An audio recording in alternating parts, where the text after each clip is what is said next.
Good morning, afternoon, evening, everybody. Hello. We got a bit of a random stream happening today. And for those of you wondering, no. This is not a sponsored stream. This is not a sponsored stream that I agreed to and I had to do it out of nowhere. This is something that I just felt like doing because I was gonna spend the day just grinding a little bit. So I figured at this point, I was just like, you know what? I may as well stream. Why not? I don't really know how many of you are aware of the Riftbound trading card game's existence. I don't know how many of you are actually into it, if some of you maybe are excited about me doing something like this. But I gotta come clean with you guys. I have been so addicted. Like I have basically a friend of mine, he goes online by Alan's Q. When we moved to Poland, he helped us with the move and everything, right? And we asked him to come over and hang out and stuff, and he brought a backpack full of Riftbound cards. His decks and two starter decks, one for my wife and one for me. And he introduced the game to us. And that was the beginning of the end. That was the beginning of the end, ladies and gentlemen. I'm not gonna lie, I did not have huge expectations. I have seen the cards before. My wife did she did a cosplay contest in Madrid a few months back. She cosplayed High Noon Evelyn. It was a really, she did a great job. She worked really hard for that. And it was a Riot event. And there was this booth with the Riftbound cards. And that was my first glimpse into the game, right? I looked at the cards and I was like, oh my god. They're literally all Legends of Runeterra cards. Like, it's the same art in every single one of them. Like, there are some few exceptions, but like I recognize every fucking card. And that was it. I didn't think too much about it. I saw, the fact, there's only one stat in might. There's no like attack and defense, which is something that you see a lot. Power, HP, however you want to. By the way, let me know, is the music too loud?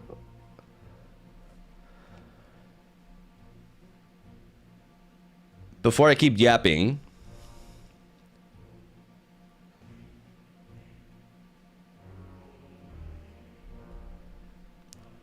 Or is it fine?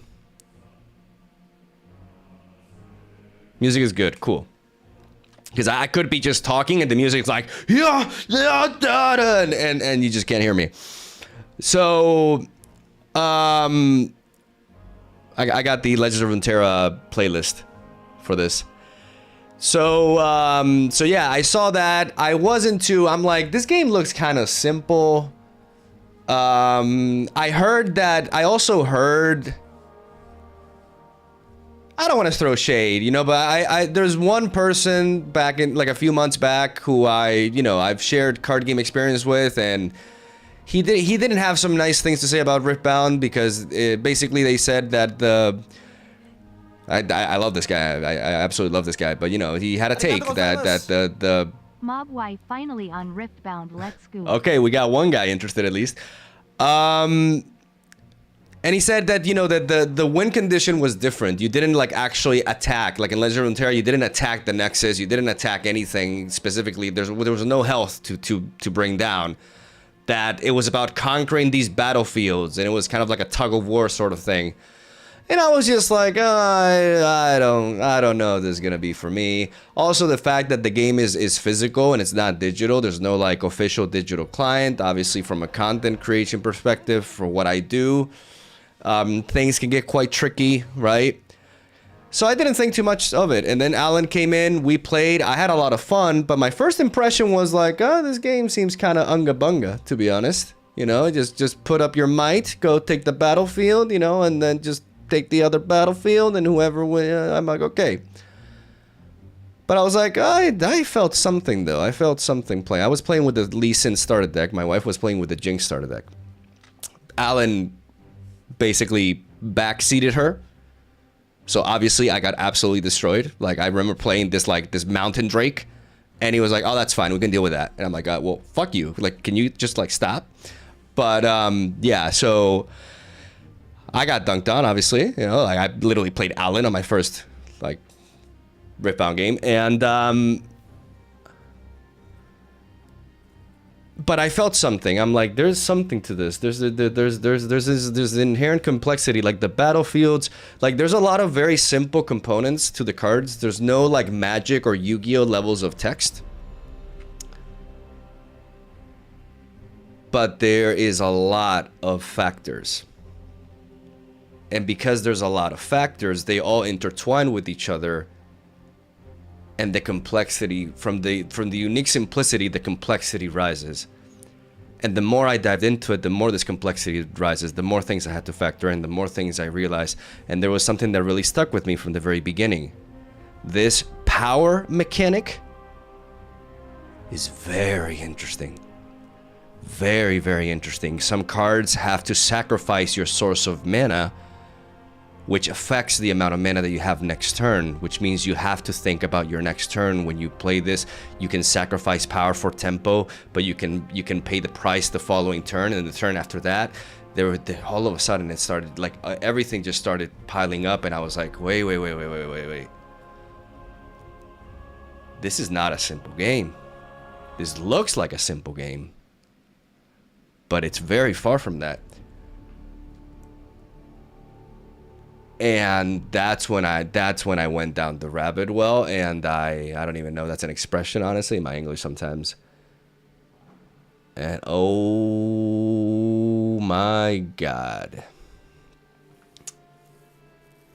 I went to a locals. I had only played for 3 days. Okay? I built a Fiora deck, not the baited hook version. I just did not have the knowledge to play that properly, so I just played a regular Fiora deck. I went with Alan. This local had like 80 people in it. I didn't do bad actually. I went 2-2, and the 2 games that I lost because of time. I lost to Ezreal on round 2 due to time. And I lost the last round against Rek'Sai. I won game 1, I lost game 2, and I was in a very good position in game 3, but the timer thing went out, and then the Rek'Sai was able to tempo me, even though they had a lot less cards than me, and I just lost. And I'm like, okay, so I have to play a lot faster.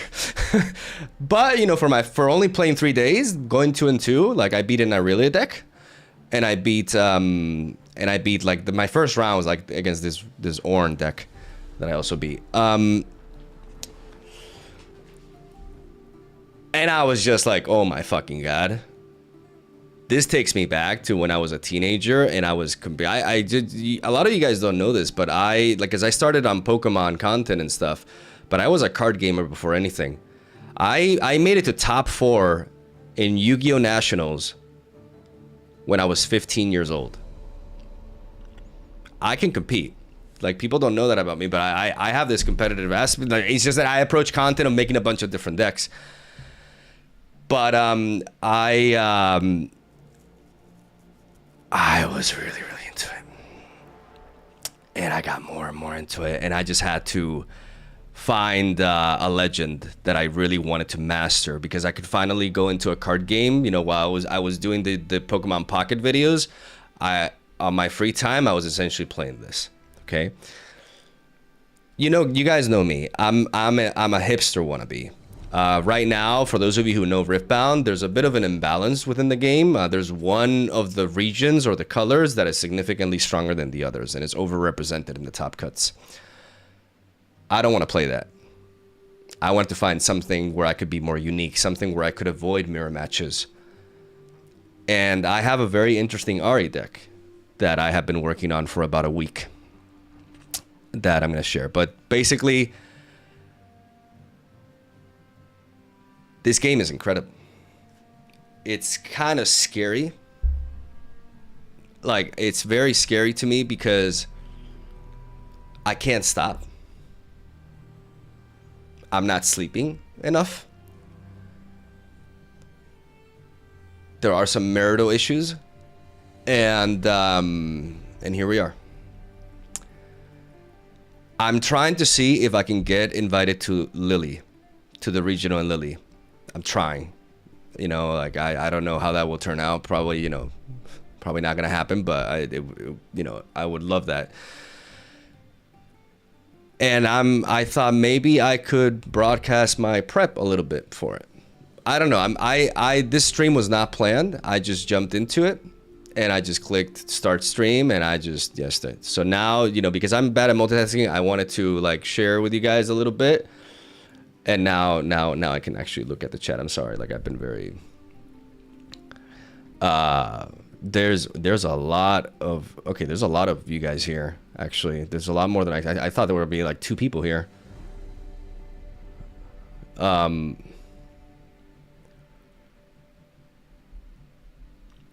Welcome home, cheater. Why am I a cheater?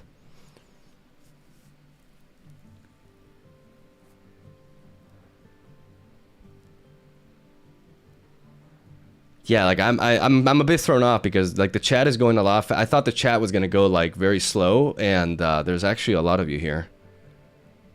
At least it seems like that. Brother in Christ, if there's marital problems, focus on those first. I'm joking. It's just, you know, sometimes I go to bed very late and my wife gets angry. So, you know, we're okay. I'm actually getting her into Riftbound too. I made her. We printed some proxies. Do I have my deck here? I do. I got my deck here. It's proxies though, because I don't have most of the cards. But I got the list that I have here. I have it here, and I have been practicing. And I printed my wife a Sivir deck that I saw that I really liked, because she likes Sivir a lot. It seems like it's a miracle Sivir deck from No Veggies, who I think placed 10th or something, which is very impressive. And I printed her that too.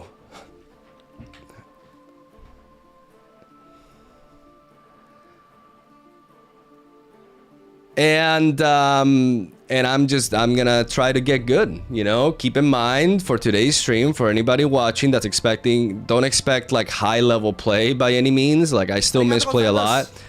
I'm still slow. And I think I'm better at deck building than I am at piloting, so keep that in mind. But here we are.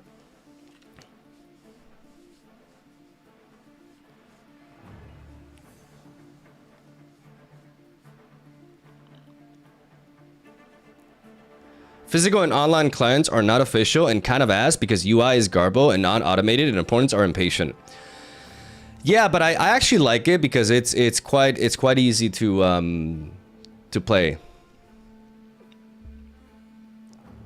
What are your thoughts on the champions in Riftbound, on the legends? They're called legends.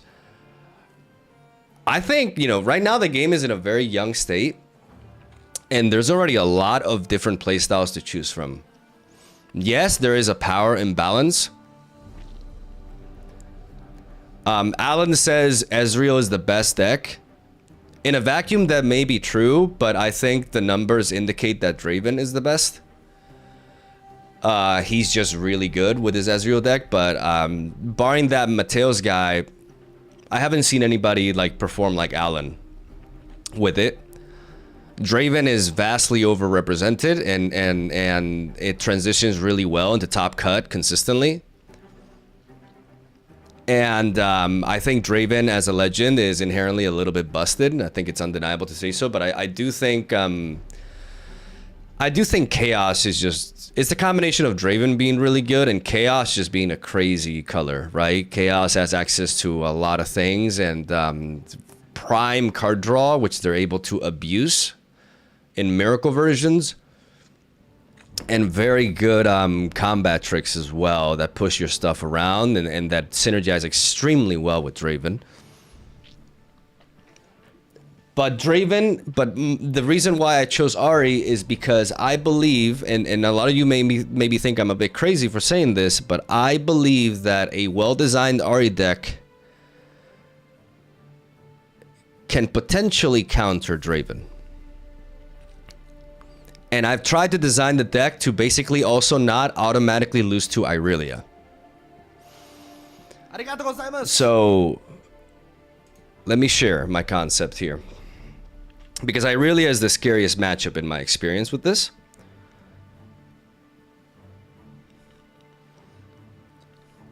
And I just like, I think it's not, you can't just design a deck. You can't just expect to perform well designing a deck to counter one deck. Your deck has to be able to play well against everything, essentially. So my Ahri deck is a deck that emphasizes spell combinations with high draw and key cards in Eager Apprentice, Ravenbloom Student, and Sona. These are the three key components that we want to establish on the battlefield that we're trying to hold early. Sona will untap our friendly runes. Eager Apprentice will essentially make our 2-mana spells cost 1, which allows us to chain them like crazy. And Ravensbloom will grow to ridiculous levels if we're able to chain these spells this way. Ahri is a legend that is very powerful from a defensive standpoint, as whenever an enemy unit attacks a battlefield you control, you have to control it, you give it -1 might this turn. So if your opponent tries to storm you with a bunch of attackers, they each get -1 might, and that translates to a lot of value, right? In combat. The biggest weakness Ahri has, she has several weaknesses, because I've been experimenting with many different variants with her. Her first major weakness is conquering. She's good at defense, she's not great at offense. How do we mitigate that? The Thousand-Tailed Watcher. A must.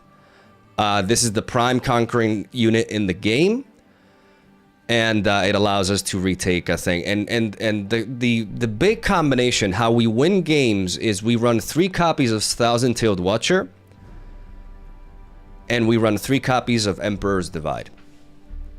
So we hold a lane, but we threaten our opponent with being able to pivot that entire lane, drop the Watcher, and then take the other one. We can also use Emperor's Divide early to get some sneaky conquers to rack up the points as well. Okay, step 1. Another weakness from Ahri. Card draw. Every single variation of Ahri that I designed before this had the same problem with card draw. So the way we mitigate that is by running a lot of cards that draw cards. 3 copies of Meditation, 3 copies of Consult the Past. These are our 2 hidden cards, and they allow us to, with our Eager Apprentice, Meditation becomes extremely useful. And Consult the Past can be played cheaper, but it can also be hidden. One of the weaknesses that I'm realizing with this deck that I haven't been punished for enough yet, but I'm also playing random people on TCG Arena, so it's not the same as playing high-level players, is that I do consume a decent amount of power early in the game, which is definitely a problem. These 2 cards combined actually do a lot. We also play 3 copies of the Lecturing Yordle. This is a tank unit, which is very important. It's weak. It's inherently weak, but it replaces itself upon entry, which greatly... It seems like not much, but it actually really increases our chances of finding our Sonas and our Eager Apprentices in the early stages of the game. It gives us a tank that we could potentially buff, and it allows us to make it harder for our opponent to clear our key units. We play 3 Thwonks. Very, very, very powerful card against Draven. A lifesaver against Irelia. I have actually managed to 2-0 Irelia several times I'm not saying the matchup is favored because it's not, but I have managed to defeat Irelia, and it's because of this card. I can stun her, and I can use Emperor's Divide to get some cheeky conquers on her, and then I can use Emperor's Divide when she gets too big to get the fuck out of there, and then go back at it again. 3 copies of Discipline, and then counter spells. We need counter spells. Fight or Flight, Rebuke, the not so fast, no, like the Irelia spell, Singularity, a bunch of bullshit. We need to counter that shit. So we play 2 denies, 3 not so fast because becomes 1 energy with Eager Apprentice on the battlefield. That allows us to get there. Stupefy I'm not certain about, but it does help us conquer in some situations early, and it helps us cycle through our deck while triggering our Ravenbloom Student. And then we play 1 Singularity to be able to have some reach for the bench. One of the most problematic units for this deck is Vex. And units that, you know, just because if it's like big units, we can stun them, but Vex in particular is a big problem. So Charming or Blitzcranking Vex is a no-no. That does not work. That's good. You're gonna have a bad time. And 1 Janna Savior, which acts as a stun that gives us a body, but not a stun. That's what I think this card is a bit overrated because it doesn't actually stun. So if the opponent has a way to ready the unit again, they can attack again, but it gives you a body. I'm still not certain about her though, because the power cost is crippling. So another thing that I realized with Irelia is that if you play battlefields that you have to hold to benefit from, that's gonna backfire on you. That's a trap. That's a big trap, guys. Grove of the God Willow. What else? Like, you know, for example, Start to Peak. These are very appealing. These are bad. These are terrible. You will lose. Because the moment you don't go first and they conquer it before you, you are fucked. So, what do? We play battlefields that can benefit us for holding, but not benefit the opponent tremendously. Our battlefield lead is Power Nexus. This may seem weird, but I think I'm cooking with this. If I enter into a stalemate where they cannot conquer my location that I'm holding and they're holding their own, Power Nexus flips the table. And I can trigger it at the very last turn and score a point. I had a lot of success with this. We have a high density of 3-drops because this deck, ladies and gentlemen, we go second. We don't go first, we go second.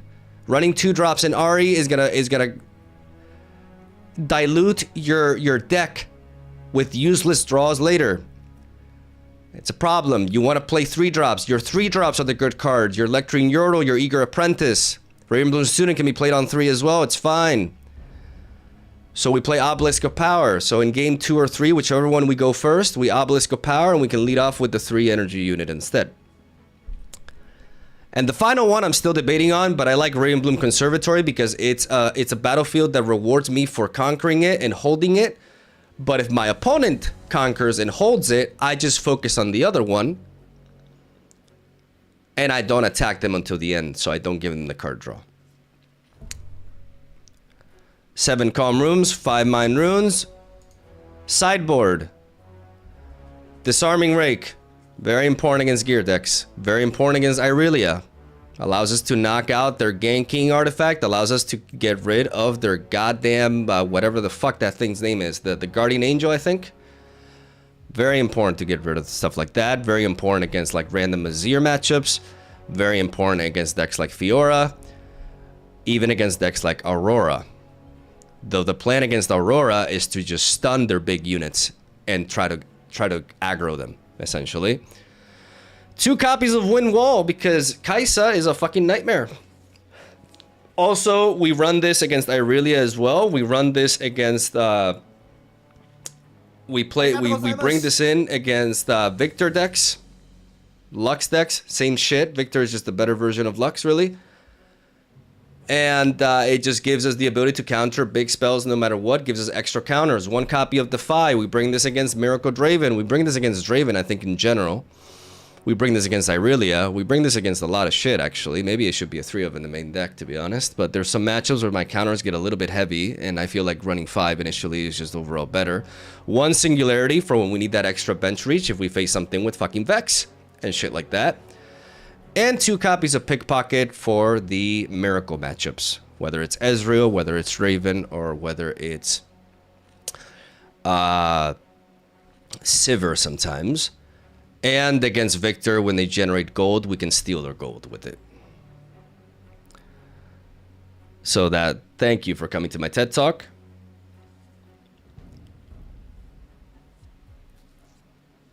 Will of Ionia. Etlau, thank you for the prime. Somebody gifted memberships. I can't multitask, bro. Octavio with the gifted memberships. Thank you. Yeah, it's not deny, it's defy.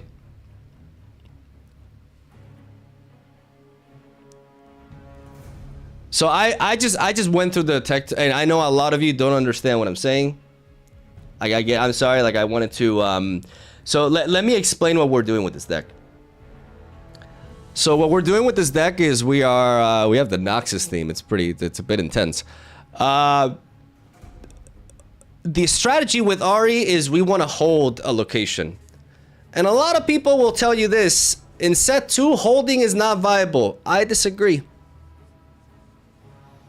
I think if done right, it is possible. You know me, I'm edgy. I like to be different. And I think that you can actually hold. And the key thing is to be able to not run out of gas while doing so. And I think Emperor's Divide is, without this card, this strategy would not be viable.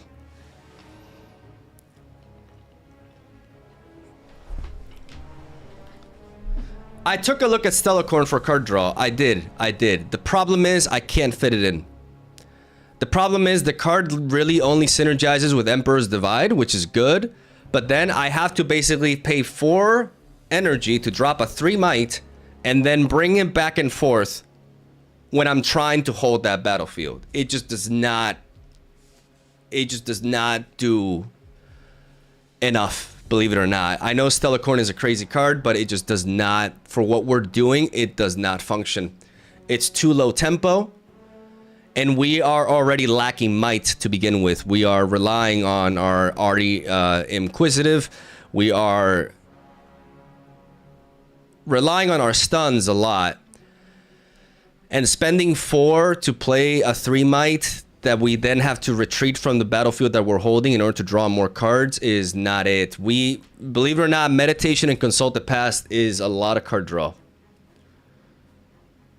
It's crazy in Irelia, absolutely. It's insane. In fact, like when I face Irelia and they start moving the Stellacorn, it gets really scary. I have tried Blitzcrank. I don't like it. I prefer Singularity. Because Blitzcrank moves things, and in the worst matchups, that doesn't accomplish it. Blitzcrank is very expensive, and the power cost is a big issue.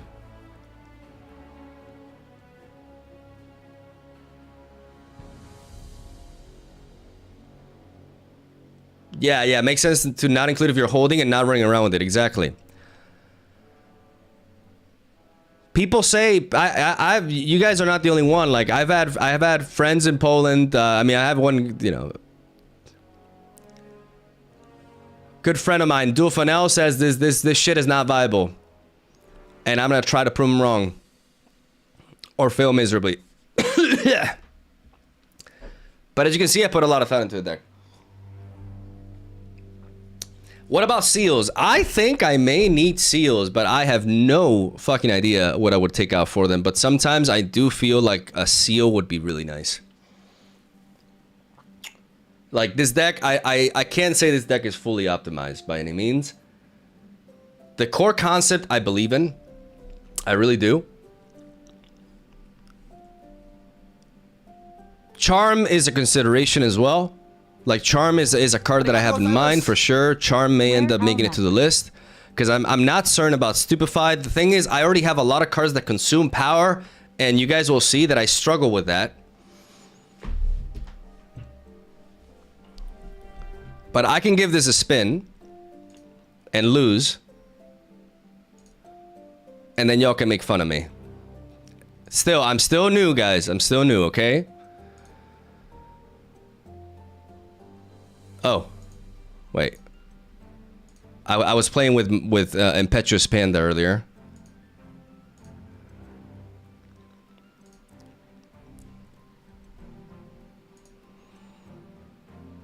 Hi.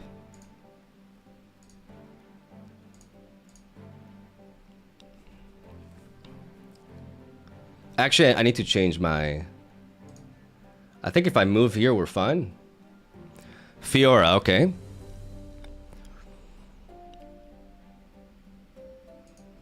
No problem.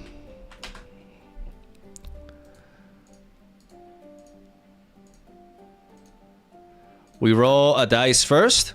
Okay, so the game starts, we reveal the battlefields, and we roll a dice. I reveal, and I say I go second. And then we mulligan. Against Fiora, like the Defy could be useful.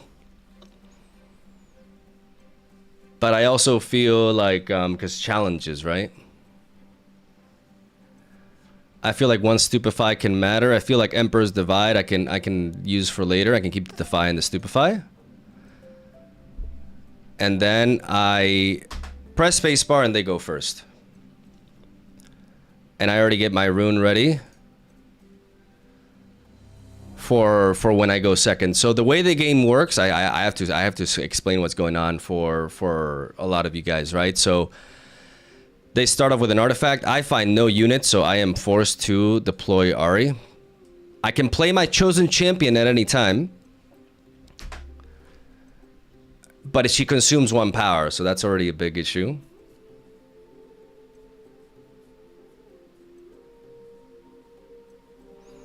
And here they have a battle. See, both of us have a battlefield. And I have, basically, we have to get to 8 points to win. We get to points by conquering. They play Lucian with the Weapon Master. Okay. And I find Sona. So I want to go with Ahri over here. And then I want to pay 4 and deploy Sona. Pass over initiative, and I untap 3. I can stupefy, and I can counter. I can do several things, and I have a lot. Like that Lucian is 5 might.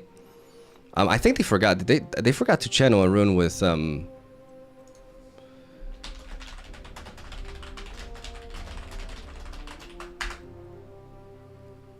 I got 1 point. Yeah.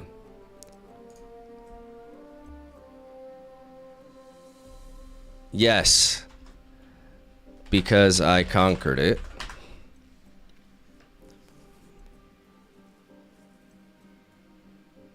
They did channel a rune, okay.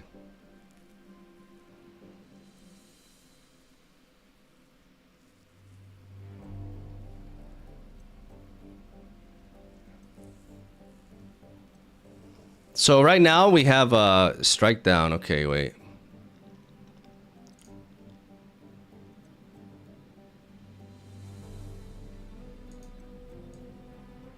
I'm going to pay 1 and defy that. So I get to counter it. I'm doing some Ionia bullshit.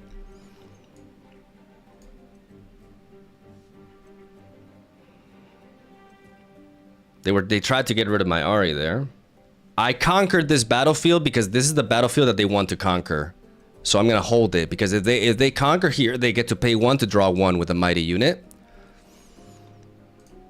But you can see I've already consumed a lot of power. I'm low on gas. I need to reload. They conquer with Lucian. Lucian has a special ability. I get a point. Lucian has a special ability which whenever he conquers, he readies. So he can ready and then retreat back.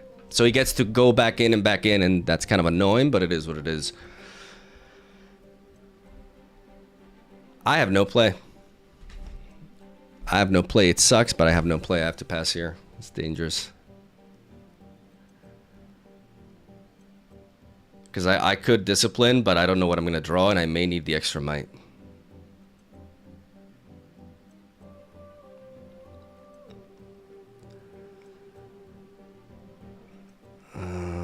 Tempo-wise, that would just... I'm thinking.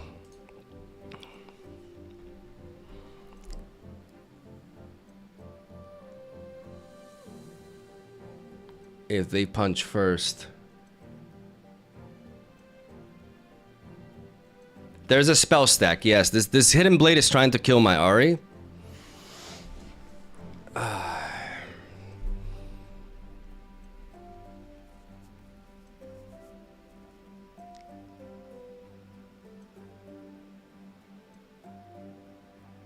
What if they punch first, then they clear me, but I draw 2, okay.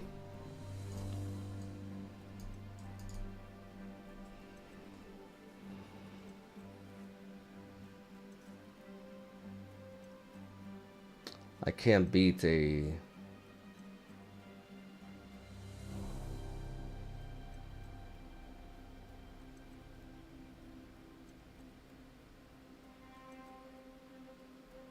Yeah, I just let it go. It's just that Fiora can really tempo. They play the monkey, which gives a buff.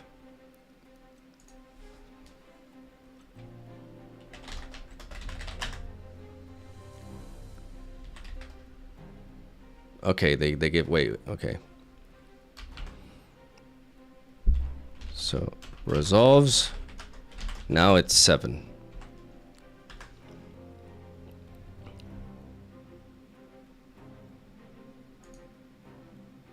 So they play Call to Glory? Wait.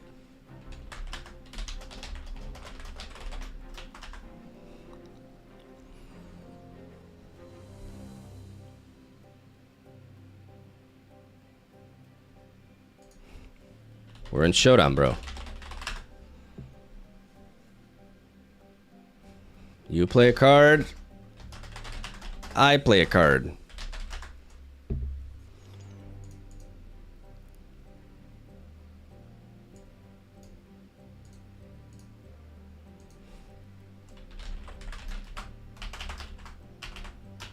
Resolves.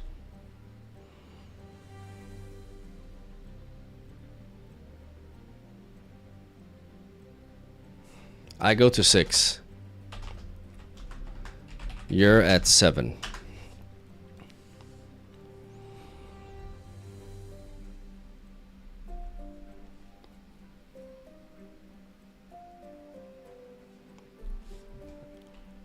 Yes, but it's not over. I draw. Okay, I have to explain.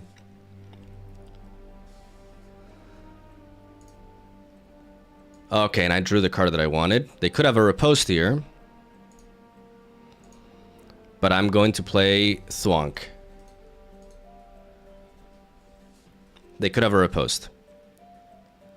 If they have a riposte, we just build up. It's stunned, but it lives.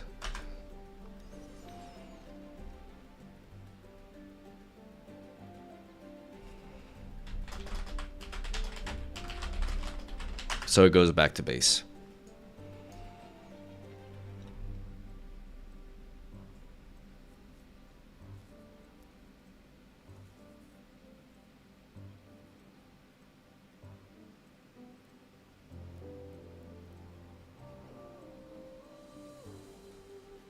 I need this. Oh no, they're gonna kill me. Okay, no. Okay. So I managed to hold because of that stun, because I stunned that unit, and now I go up to 3. Okay, and now is when we get a bit funky. Now we pay 3. We drop the Lecturing Yordle, which draws us a card, and then we pay 3 and we drop the Eager Apprentice, and then we end our turn and we untap 4, and now our spells cost 1 less. I think I should have. Maybe I should have. Singularity there. I got ahead of myself. Because I just kind of automatically played there. Because I control the battlefield.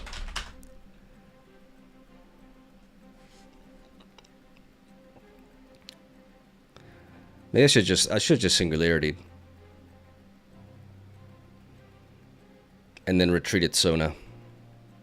That would have been the play. I should have singularity and retreated Sona. This Stupefy can draw me into something. Yes.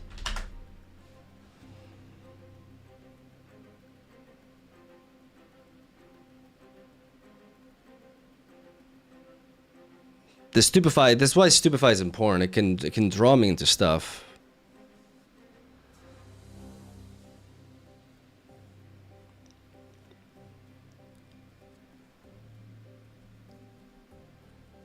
But if they have set, I'm in trouble.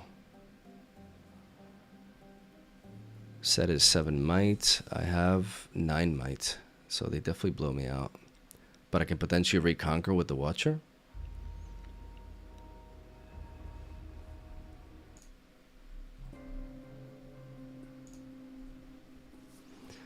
So I think this is fine. Maybe I derped.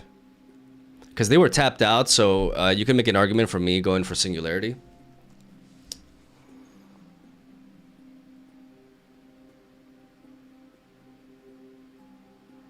Maybe that would have been the play.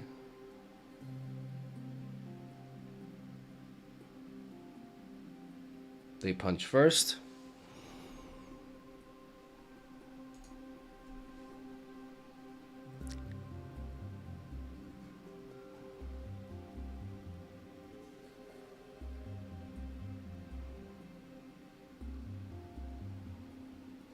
Okay. Ahri Legend effect. Lucian is at 4. Monkey is at 6.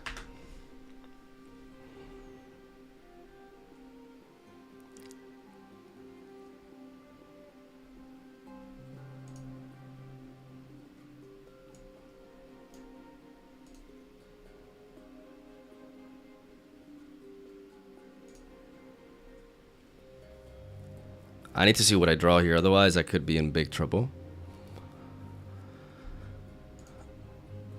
Okay. That's not useful now though.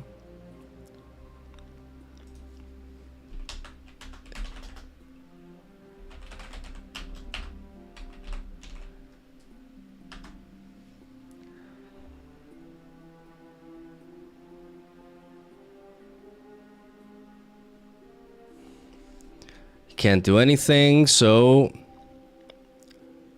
it's an even trade.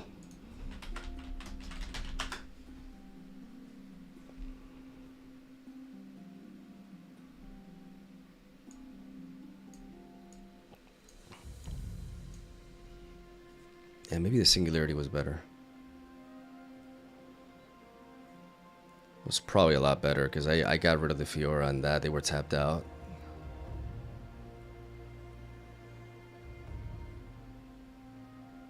But I'm not in a rush here, right? Like I can just rebuild, take my time. They equip that to Fiora.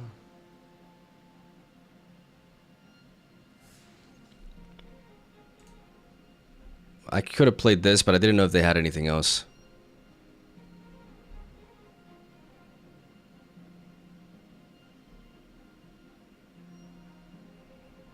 One more rune.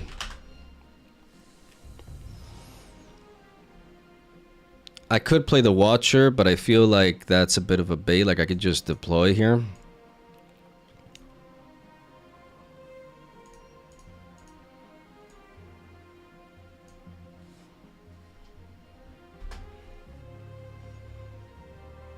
You go to 3.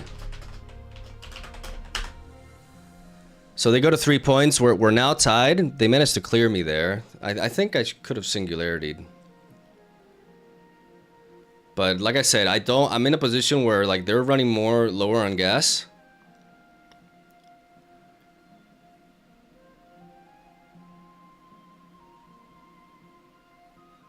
Maybe I should have kept it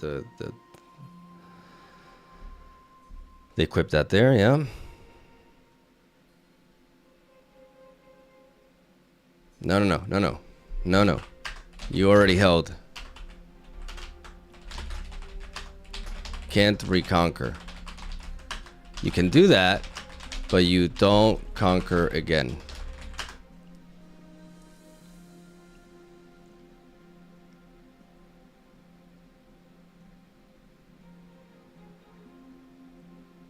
You can redo.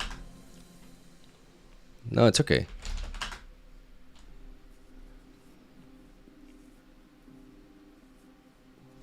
Get your rune back. Okay. Yeah. That works.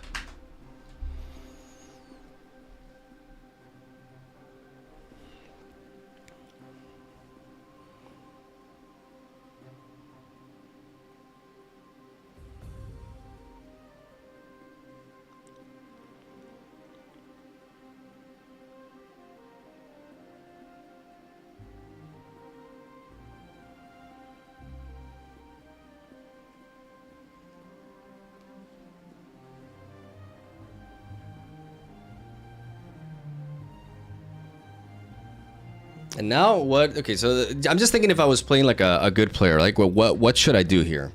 Because I could bring in the Watcher and easily retake this, but then I kind of tie myself out. I don't want to go for Singularity because they draw a lot from it, and they have mana up, so they could easily repost it, and I can't do anything about that. So Singularity here is a bait.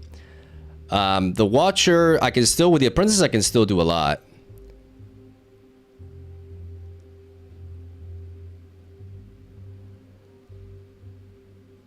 With the Apprentice, I can still do a lot. I could also just focus on holding now since they're trapped in there, and I can just no, I think this is the turn to be aggressive and deny them the draw with this. If they have no, so the first thing I need to do is I need to go here. No, I need to play you and then go here. No, I'm gonna have to notify a challenge anyways, right? You're at 5. Yeah, I'm gonna have to notify that anyways.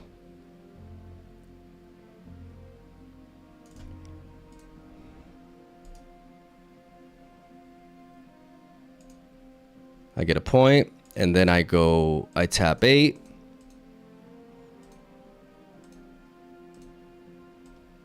I play Thousand-Tailed Watcher.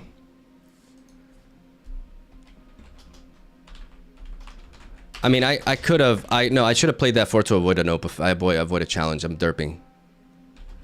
See, this is what I'm talking about, my piloting. I should have played the Watcher first because I deny the challenge anyways.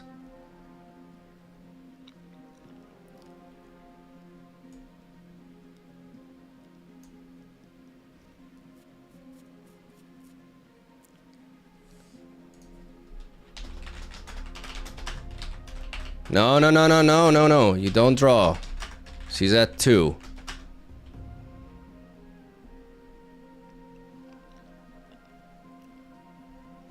I knew they were gonna do that.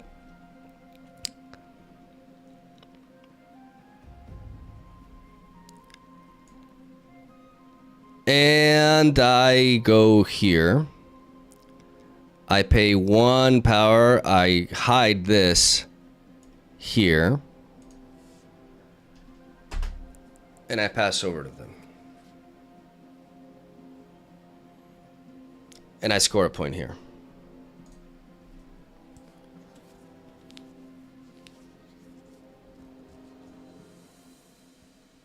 And now with the Eager Apprentice is when this deck really gets popping, because it may seem like I only have one. Okay. Chain.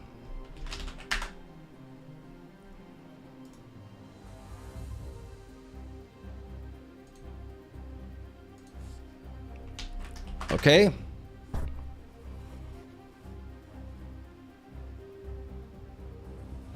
I can play it. whenever. It's just that if a hidden card is in a battlefield and has an effect to target a unit in a battlefield, I can only target that unit.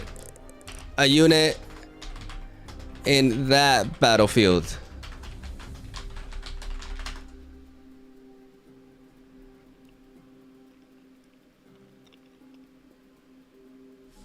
Resolve.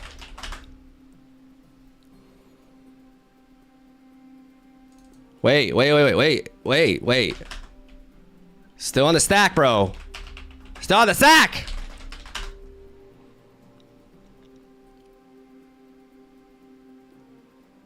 I pay 1.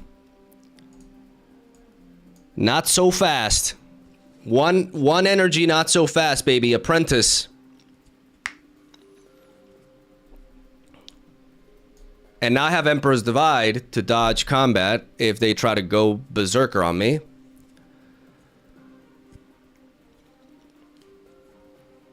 Action, okay.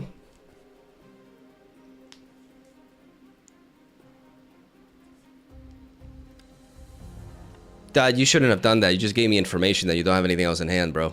You could just equip the sword. I mean, you're just going in, okay. Well, I got my trap card, ladies and gentlemen.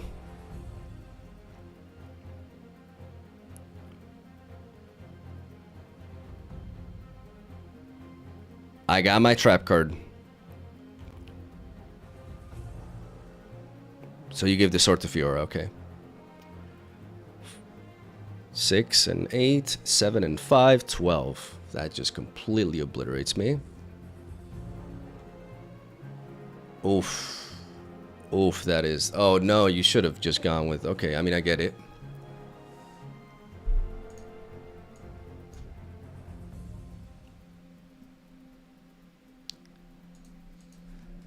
It's okay.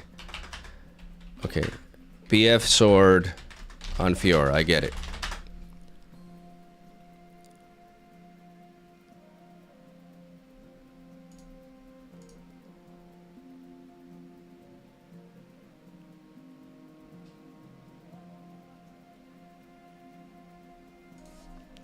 I play Emperor's Divide.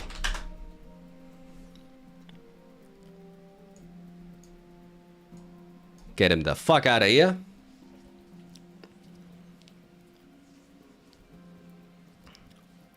And now my Singularity, ladies and gentlemen, costs 4. My Singularity costs 4. Check this shit out. Up to 6.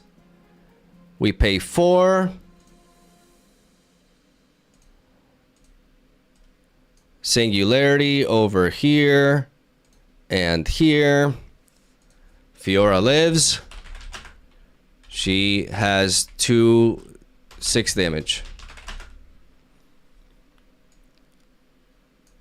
And then I pay 1. I play Discipline. Draw a card. Boom. Conquer.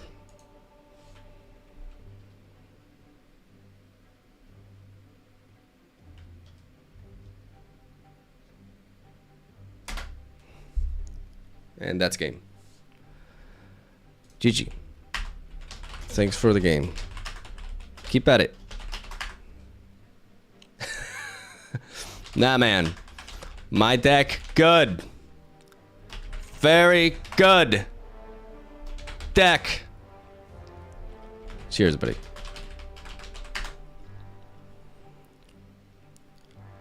Okay.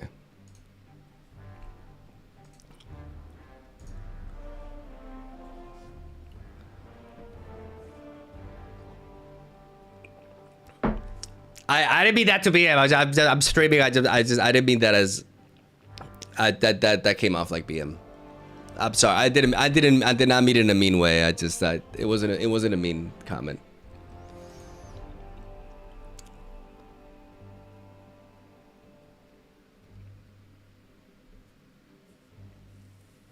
Felt like you set up meditations. The meditations were insane there. Like, having the meditations there, I get to play them for 1 energy, and I could draw 4 cards. I could fish for another thwomp if they had, like, more coming. I didn't play them at that point because they were out of gas. But they were really... It's one of the best cards in the deck.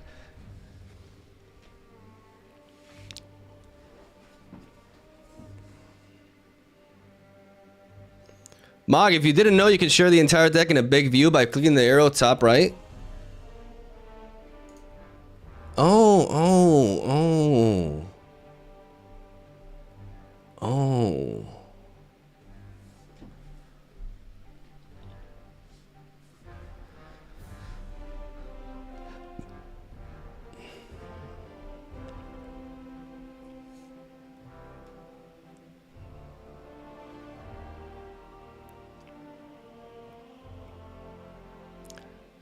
Thwonk is insane against Draven.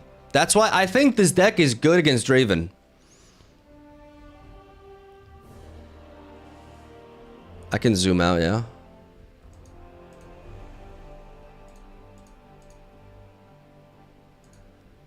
Maybe that's too much.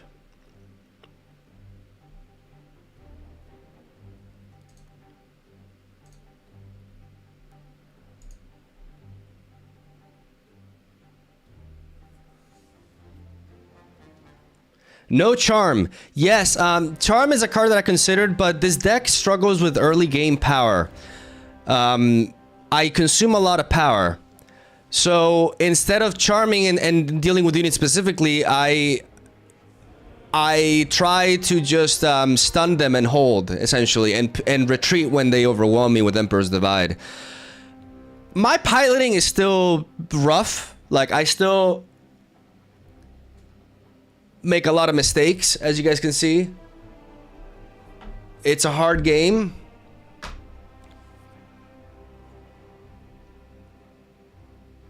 Problem is Ahri loses to Falling Star. That's why I play 3 not so fast. That's why I play 3 of these.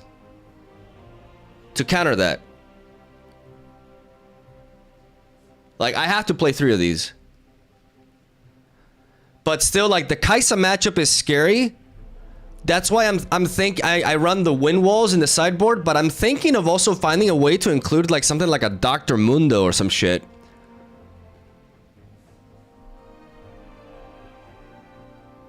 I have a second Singularity in the sideboard to bring it against stuff like Draven and shit like that.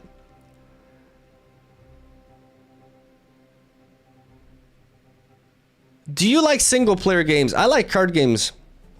I'm a card game addict. I just like card games. What about Mystic Reversal? I don't know what that card is.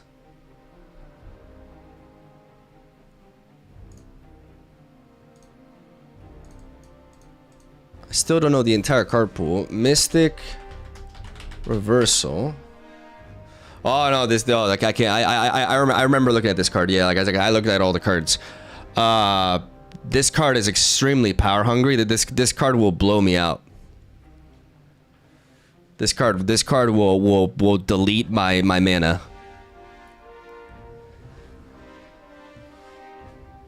If I had like seals and gold, then maybe we could talk about it. But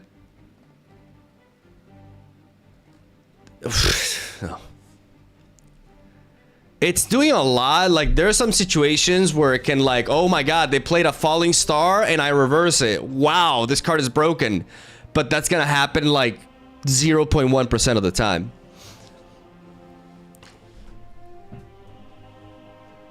I just rather play my not so fast that I can play for 1 energy, you know, and then I'm just good, man.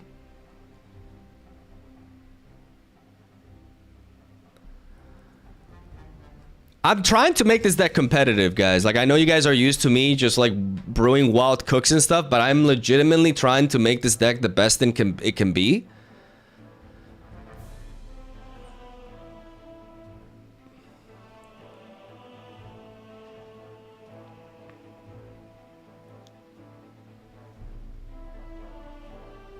And I'm still like, there's still a lot of testing that I need to do.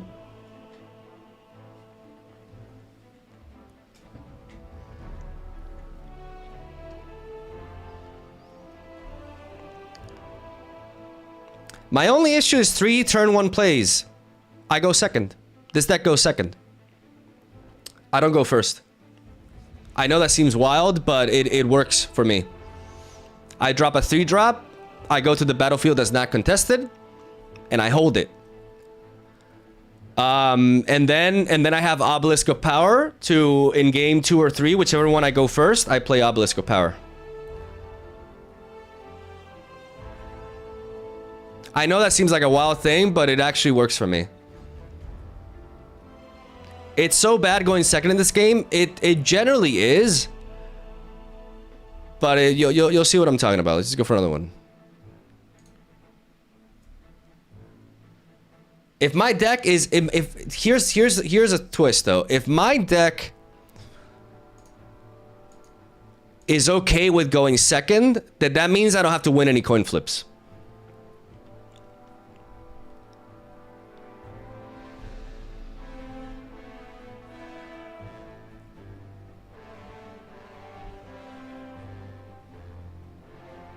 I think going first is still better than going second if you skip turn 1.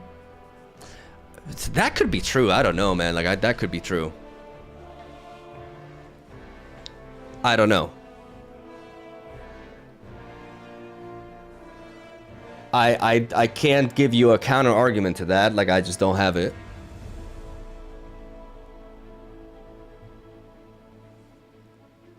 I'm not that deep into it to tell you, no, that's it. Yeah, I just don't know. Volley Bear, okay. Okay, so it's an Aurora deck. Against Aurora, I may want to go first, actually.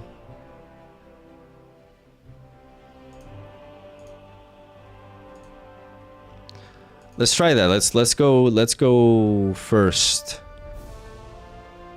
Is it better to go first against Aurora? Yeah, I guess let's just go for it. Let's keep a Thwonk. We may need it for later, but no, but I kind of want to keep the card drop. But dropping a Thwonk is just kind of scary, right? The Jinx is a bit too intense. Let's just go back to Demacia.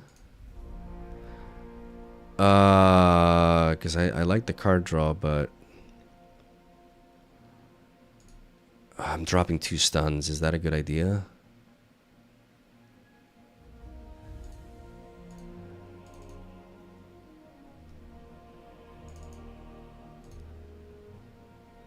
I don't know how I feel about going first. Is it better? Is it actually better?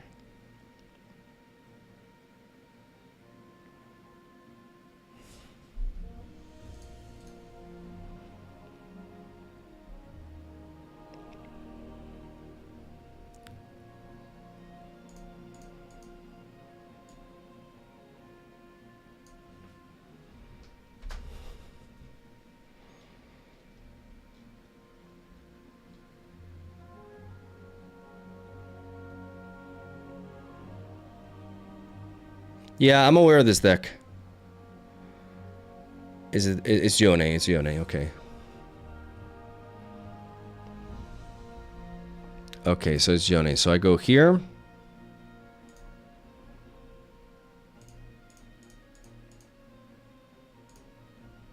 I play Sona.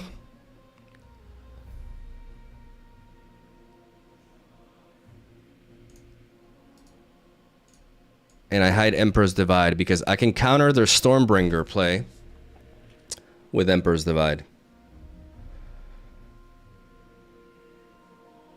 I may be getting cooked though because I haven't been able to apply pressure quickly.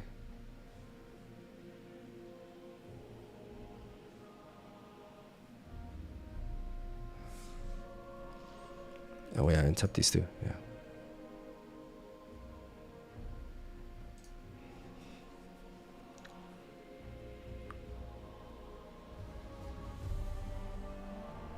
What am I worried about here? The Snapvine?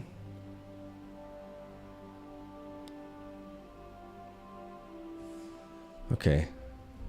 Chain, but the problem is the...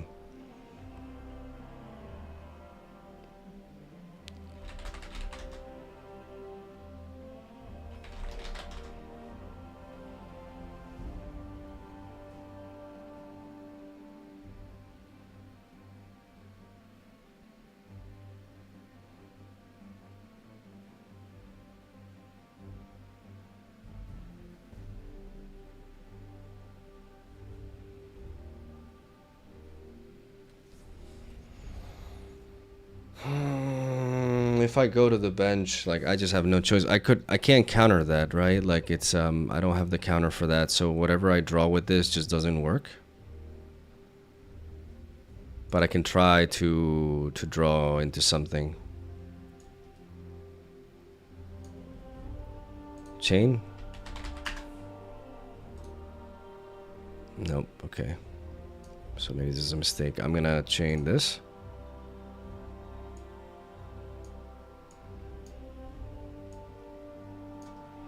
I can counter that, but the Yone comes in and gets a kill. So maybe dropping the meditation wasn't a good idea.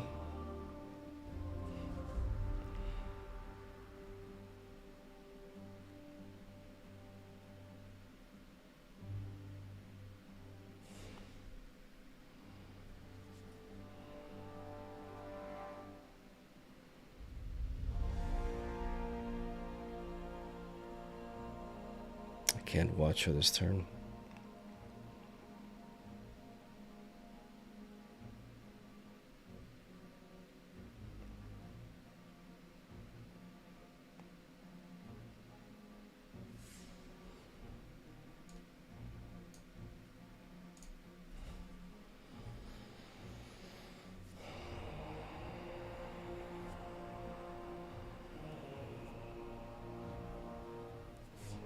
Thinking.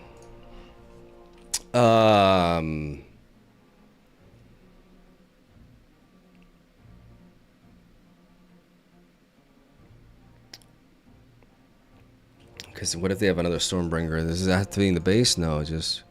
No, it has to be in the base, so they have to retreat it, but they can retreat it and they can wipe me, so I can't overcommit there.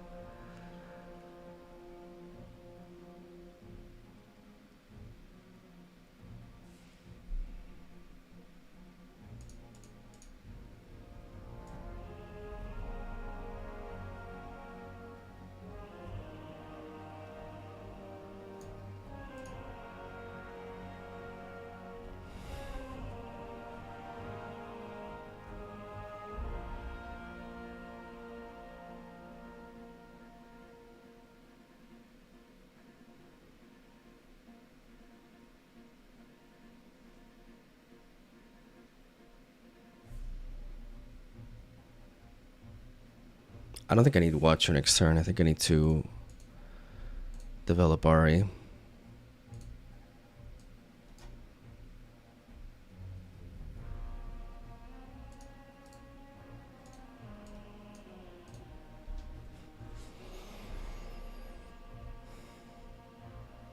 Does this deck have a way to bring back Yone and back? I don't think so, right? They can't Aurora this turn.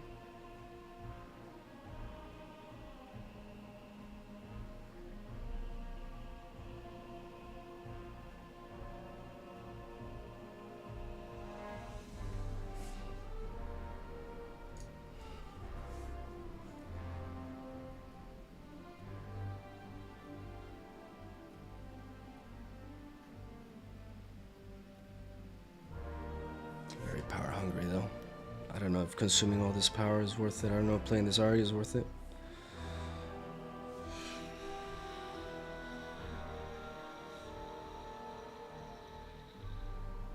I go to 6, I go to 5. I can't sign in. If I play Sona. I'm just thinking, guys, I'm very bad at multitasking because this game is like I'm still new and I'm still...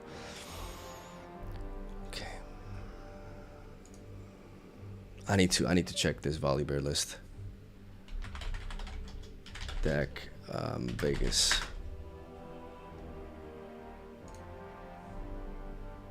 Yeah.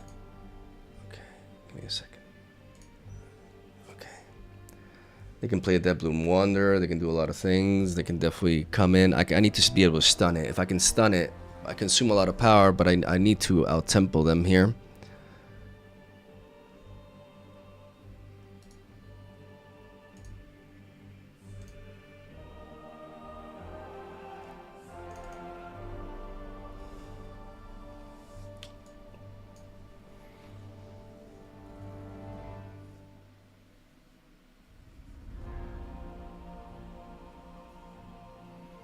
Yone has to attack an open battlefield. If I don't have an open battlefield, they can't deal damage to that.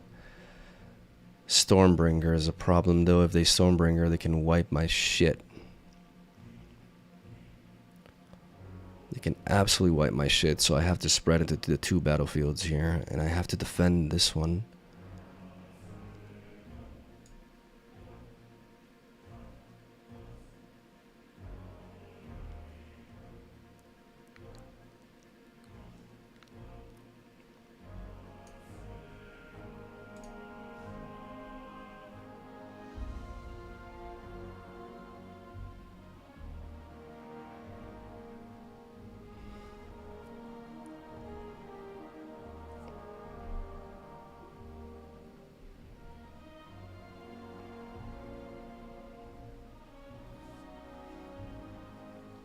Do I have to play Sona? Maybe I don't have to play Sona this turn. That way I can watch your next turn. And I can just drop. Okay. Now we don't have to give him any more priority.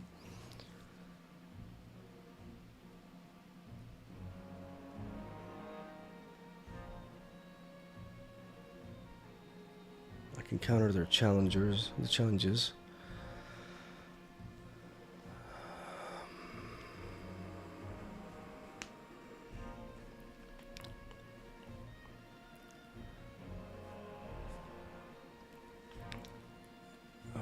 Let's just think. This is a very key turn.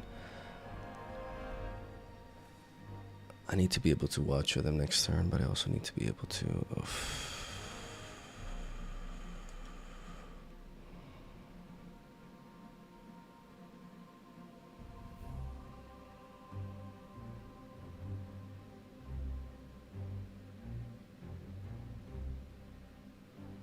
No, I want to be able to repeat. Oh, come on, bro. I'm just thinking. No, don't do that. It's a hard turn. I'm sorry. I'm very slow. I'm sorry. Oh, god damn it. This is a very interesting game because they couldn't really Aurora for free next turn. If they bring in the Dead Bloom Wander, I think the problem is Stormbringer. So against this deck, I need to bring the Will of Ionias, the call card 100%. That was like the biggest problem, the Stormbringer.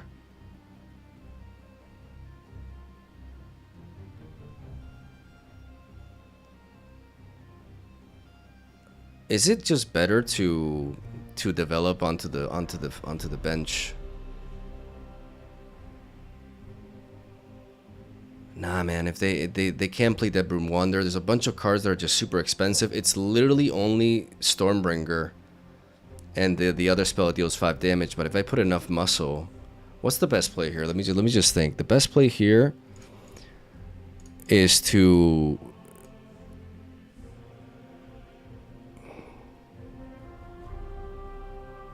Problem is I can't allocate everything it's super hard to play around this deck. Like, I play you here.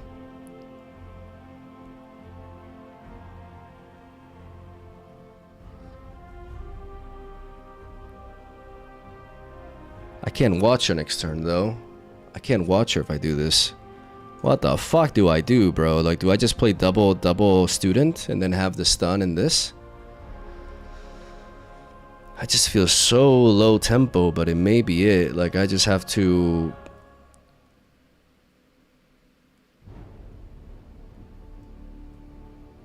bring you here and then double student here. And then keep these 2 options open so that I can potentially watch them next turn. I think this is the play, right?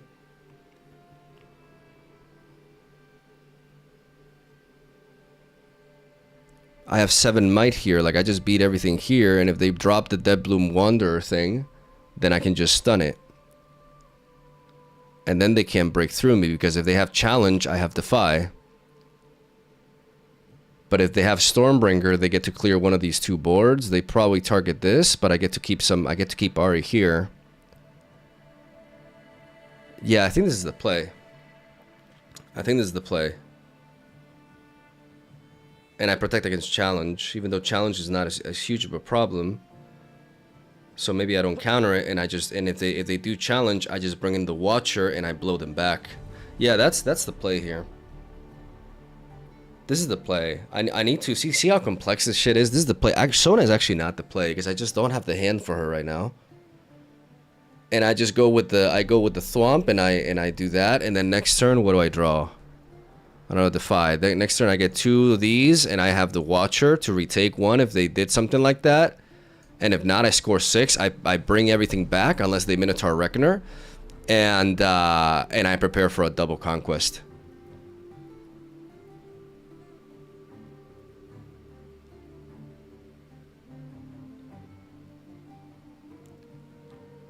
If they don't do anything. Yeah, that was the line of play. What was my next card after that? Emperor's Divide. Countered by the Minotaur. But yeah, no, this could have, yeah, this was looking not too. I'm sorry, man. I'm just slow, bro. I'm just slow. I'm still slow. I still need to speed up my piloting. Like, I'm just not fast.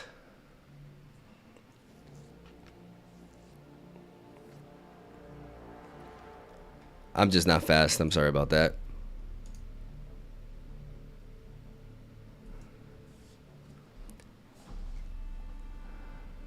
I gotta be faster. But I mean, that's just practice. Practice will get me there. What made you try Ahri?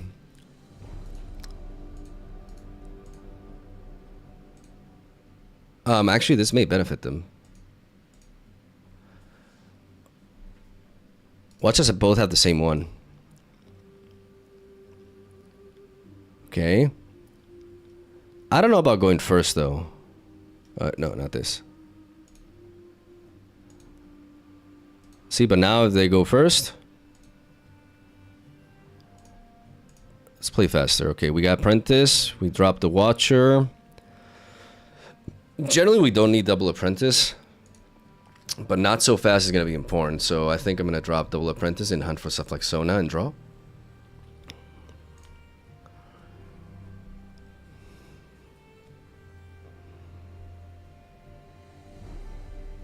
Oh, they're doing Mulligan the old-fashioned way. Okay, cool.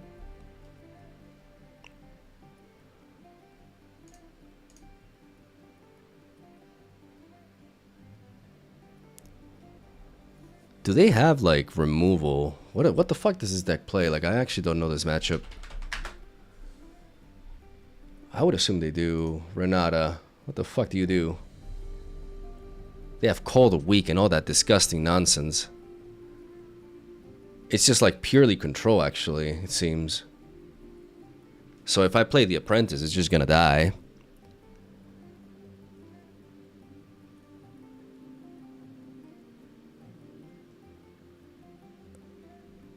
To Call the Weak. I mean, only Call the Weak kills it. Only Call the Weak kills it.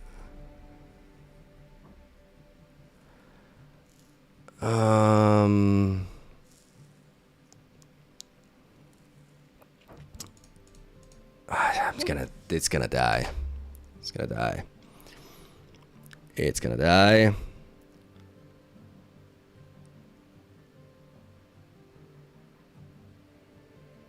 It did not die. No, I won't give you the power, I think. It did not die. Holy shit.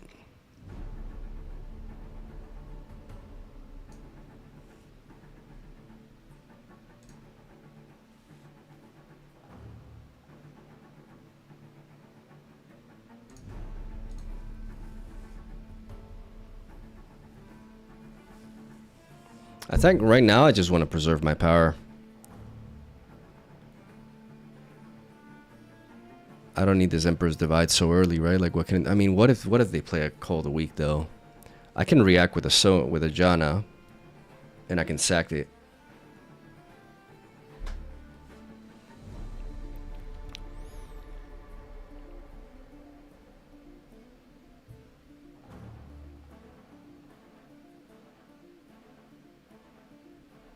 What the fuck is that?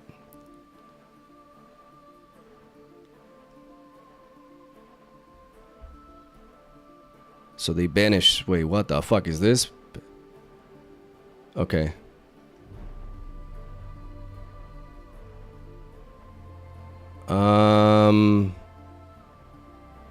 I kind of think now's the time to cycle through my deck. I don't think this Stupefy is gonna do much, so I think I play it now.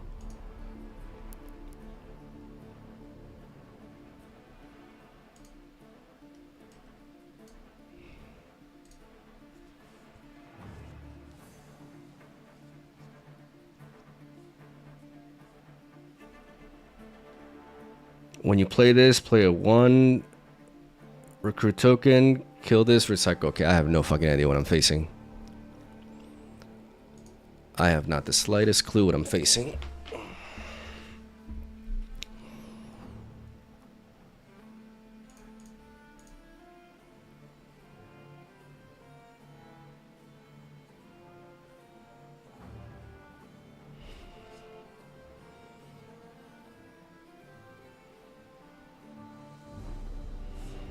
I think I have to start developing though. They could have Singularity, but I can easily deal with that. Question is, where do I play this Ahri? I have Emperor's Divide, so I can just always pivot with it.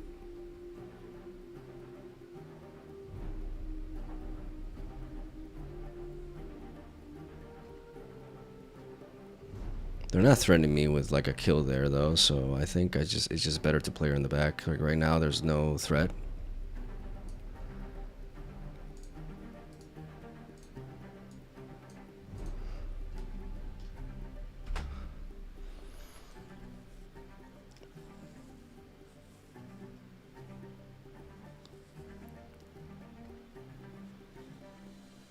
Okay.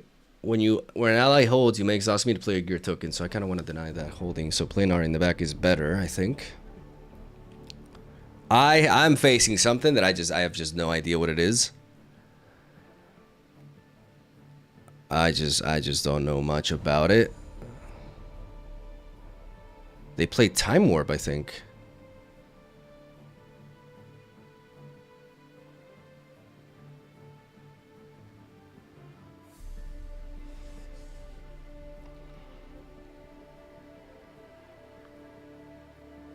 Singularity? No, what the hell is this? I have +1 for each friendly gear. It's an Ornn. It's actually an Ornn. It's just different. Okay.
Do I want to keep the Ahri or the Apprentice?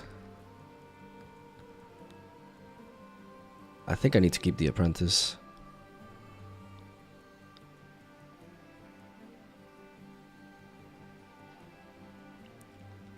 Ahri kind of like does little against them right now, so...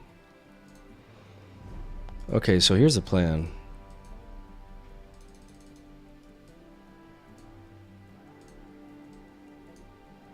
That Ornn is a problem.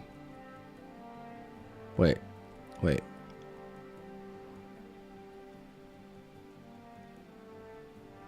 They get that thing back.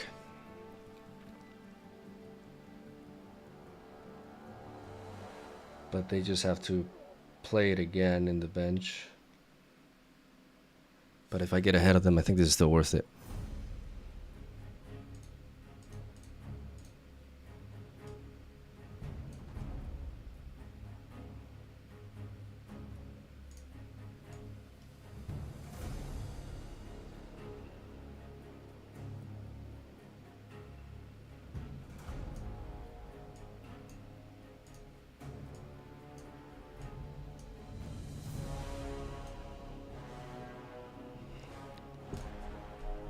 Can I not trigger the effect?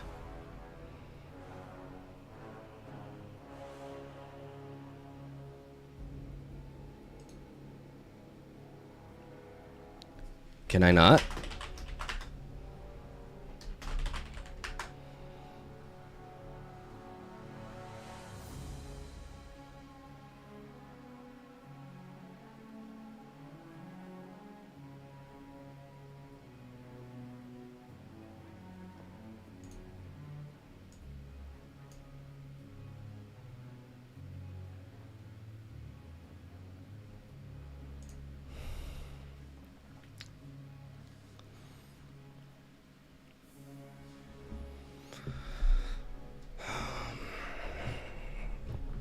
And now, what do I do?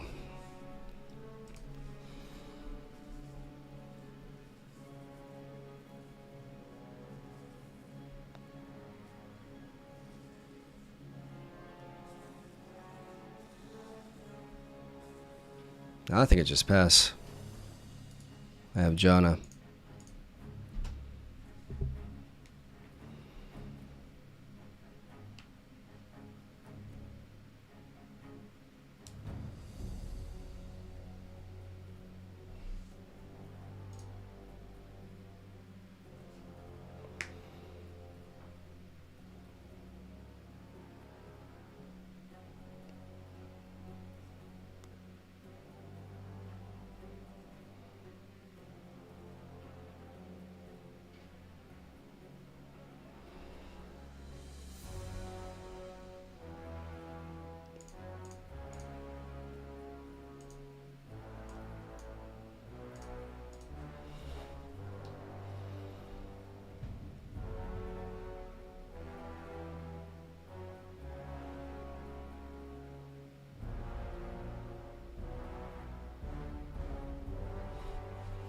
The fuck is this? Accelerate.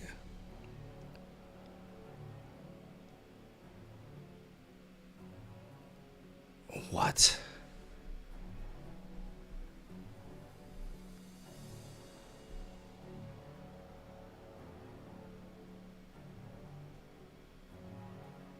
Wait. Wait.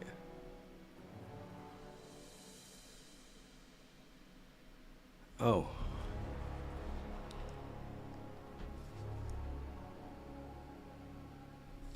Oh, fuck.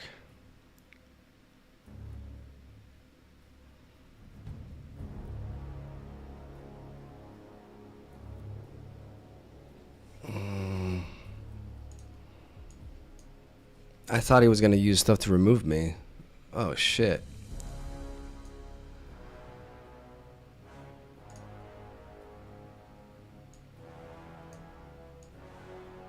I think I'm cooked. I think we play... Let's see if I can play a best of 3 against them. I just don't know. I just don't know what this deck does. Oh, fuck.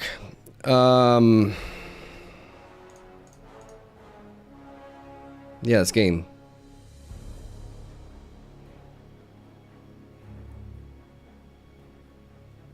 That's pretty much game.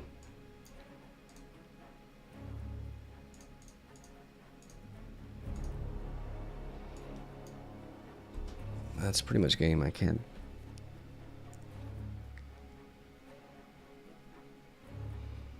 Oh, man.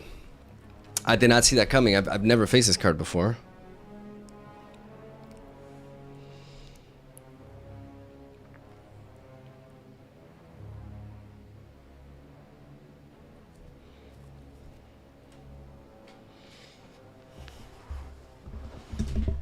I think that shit's too big. This thing is too big. This thing is a huge problem. I need to run like all the stuns. I need to keep my stuns.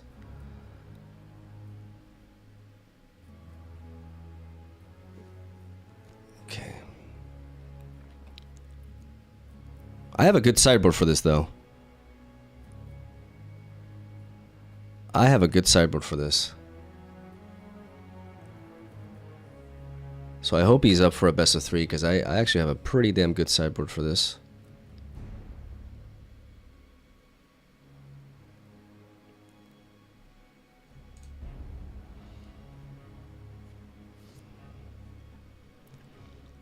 But I'm cooked here. I can't overcome this. This is too big, and I can't push it out now. And they're in the power nexus, which allows them to just win. Like I have no, even if I were to draw, like no. GG, man. Best of 3.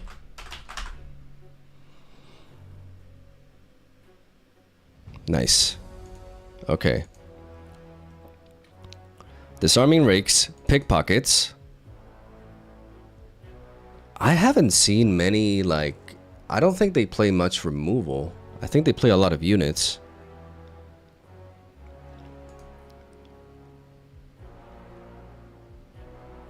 But I don't think another Singularity is it. I think I just need to be able to hold the line and stun.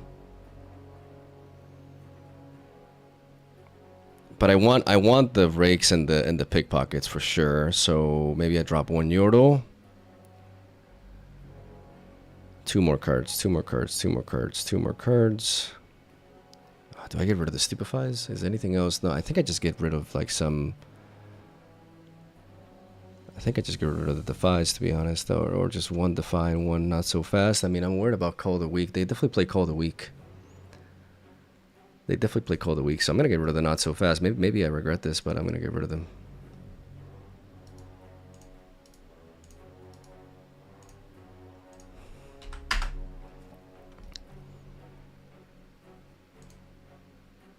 We have the Apprentice. The Singularity could be useful. The Janna. I'm going to keep this entire hand. The Singularity is expensive, but with that guy, it can be better.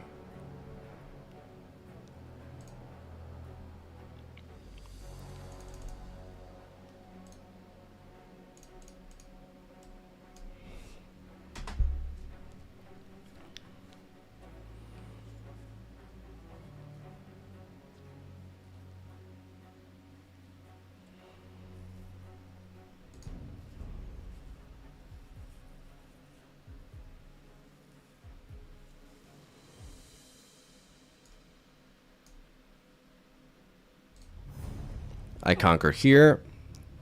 I pay 1 and make a gold.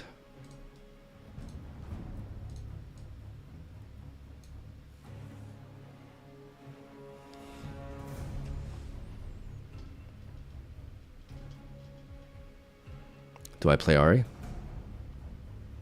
What if they now run Singularity? What if I did wrong by not... I don't know.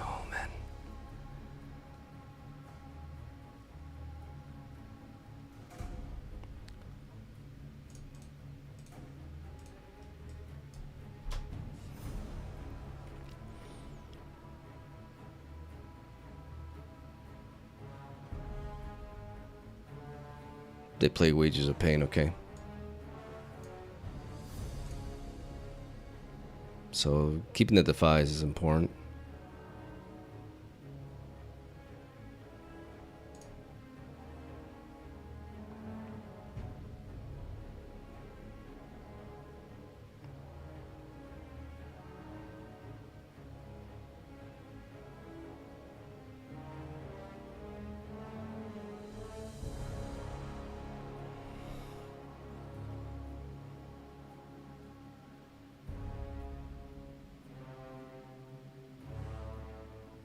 hidden card.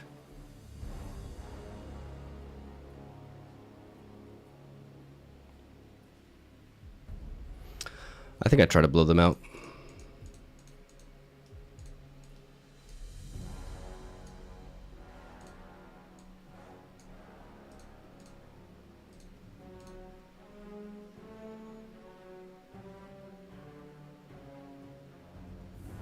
Mm-hmm.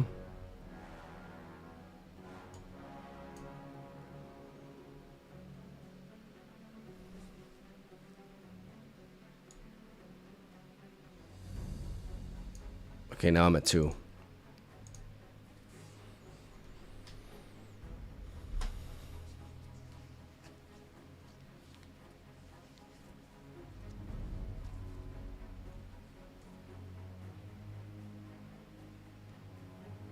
What the fuck is this? Oh, shit. Okay.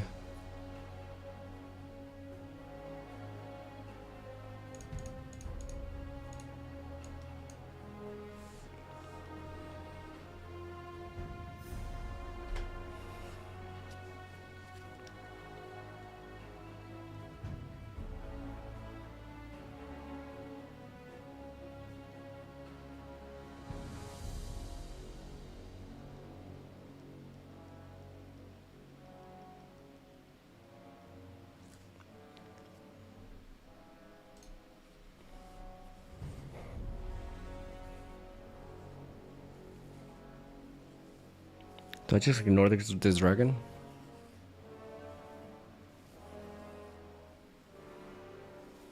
Because I could bring in the Watcher, but... Oh, they play that. Yeah, I mean, where are my rakes?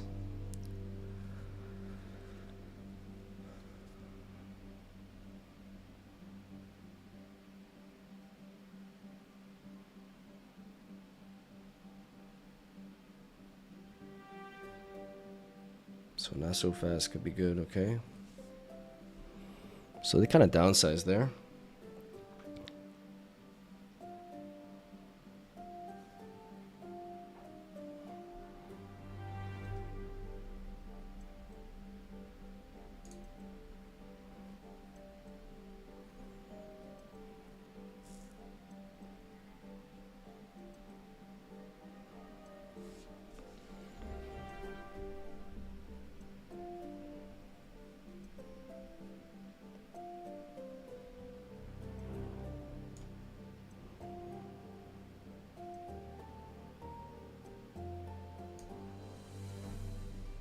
Score a point here, pay 1, and get a gold. That's a lot of power they have there.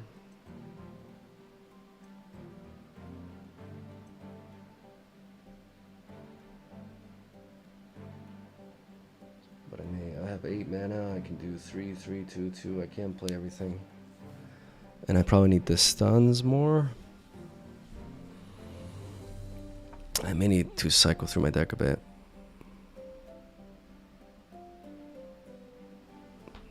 What do I do here?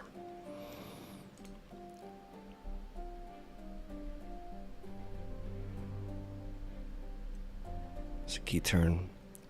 If I can find the rig, I can destroy that, so I kind of need to do it, I think. The might could be useful. The meditation just cycles right now. I have like 3 stuns though. I can just stun the shit out of them.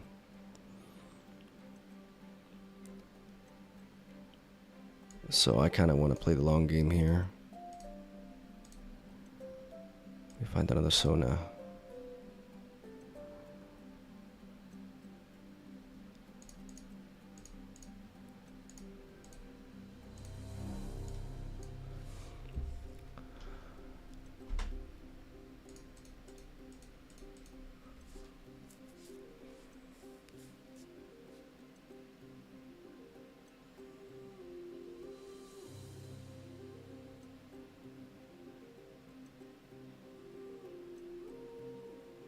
I got a point last turn, right? Yes. Okay. I can't. I'm like not looking at chat. I'm so sorry. Yes.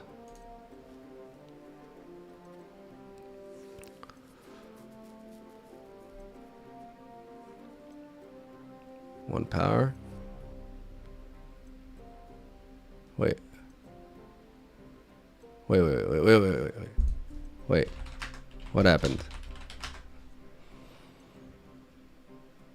Oh. Yeah. Okay. I get it.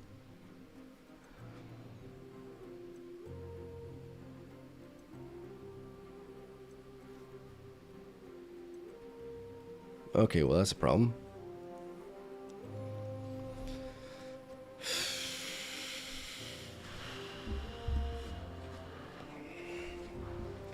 I just don't know. Their deck is so all over the place that I just don't know what I'm teching against.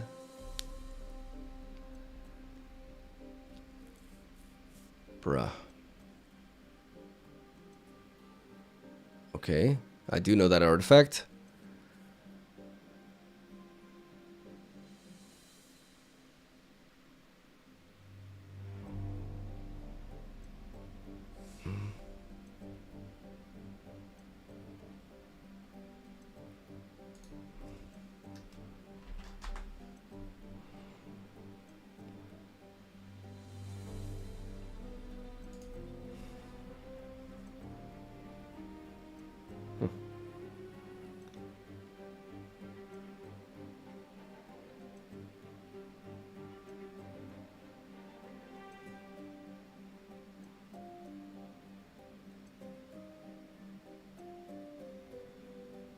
Okay, they get to equip that by killing a unit.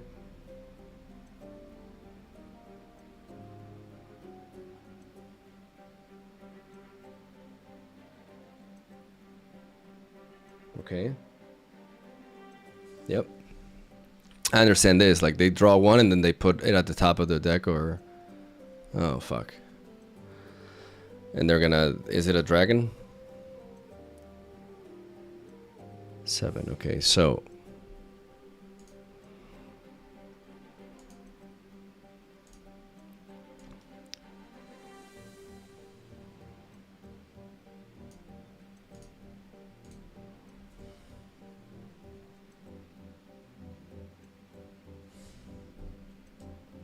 I swanked that. Okay.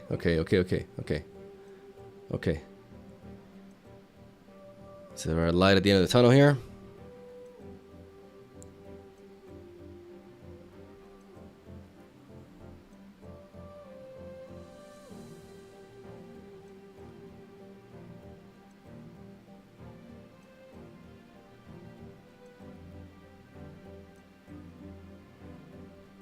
Okay. For 2 mana, they can't stop me. I mean, they can blade me. They can blade me. I kind of need the 5. No, now they can't blade me.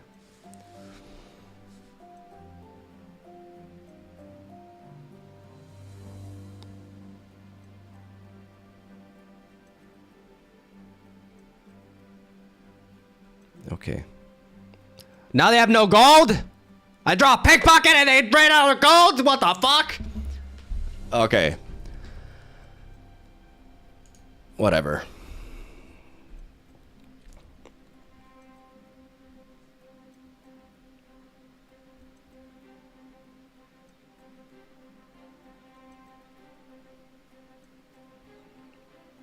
Yeah, oh my god, I don't even know what the fuck is happening. Okay, I'm gonna go with meditation. I'm just gonna chill and meditate. I'm gonna chill and meditate, and I'm gonna chill and meditate some more.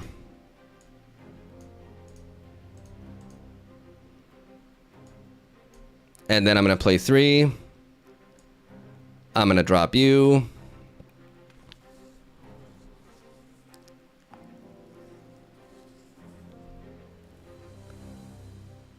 And I'm gonna pay power.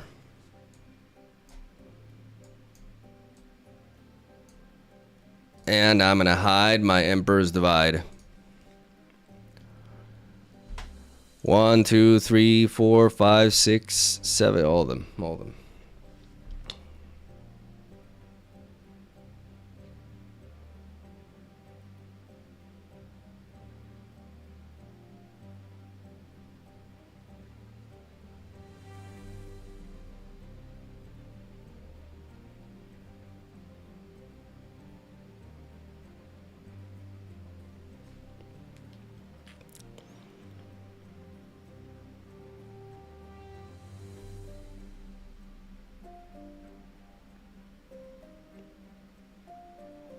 I don't even know if they play like Watcher with like bellows. I don't know what the fuck is going on, dude.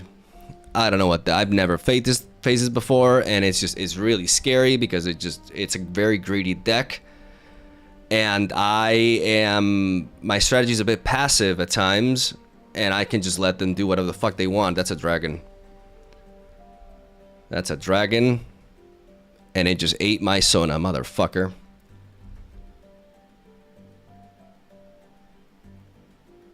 What do you think? Is this some Game of Thrones shit? What are you doing?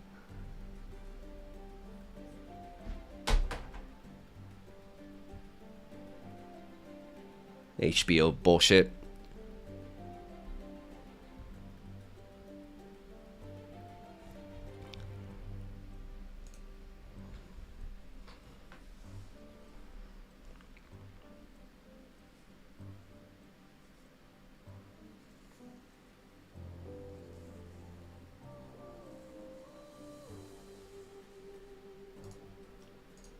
Emperor's Divide.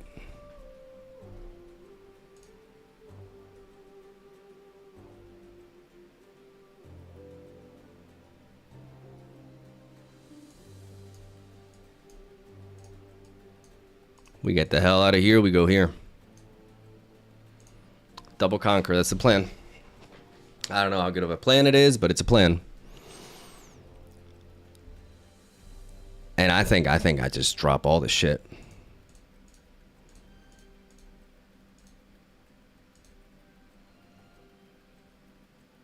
I mean, do I don't... Wait. If I drop you and then I play the pickpocket, I only have four energy, but that's all I need. No. I may need more.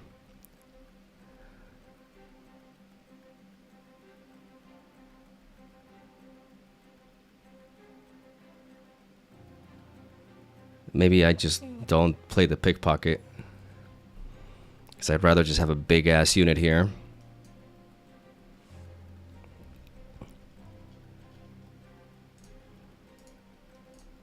I know I hide this.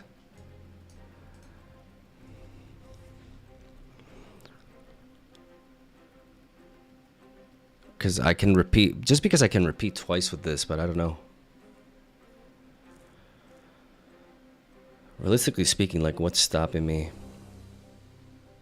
What's stopping me here?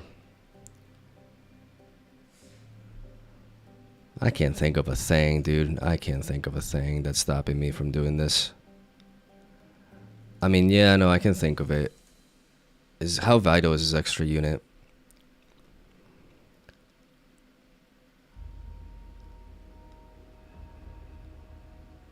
This allows me to repeat twice with this, but also if they kill my Eager Apprentice, I can't chain these things, so...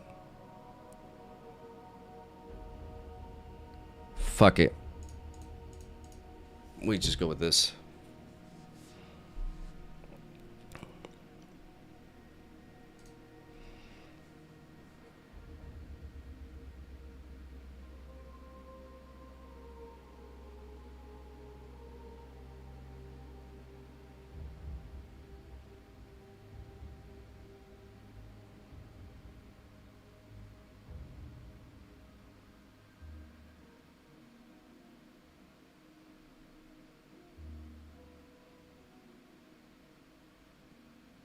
A gearhead. Okay.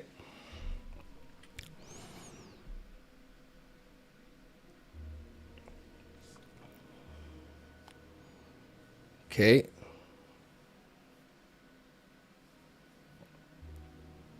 So I need to keep track of the deck. This is a good practice for like when I face things that I just don't understand.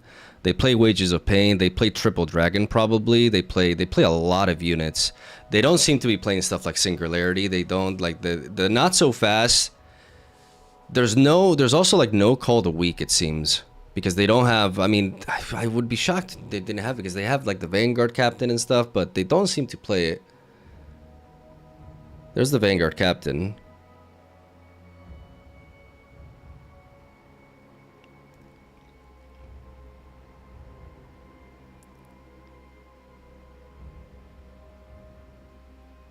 But they use it to just feed those.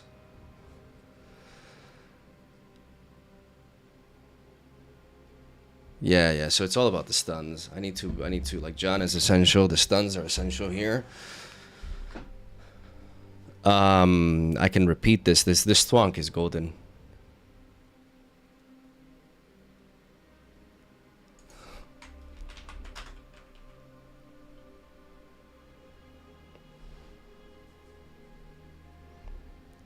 Okay, so yeah.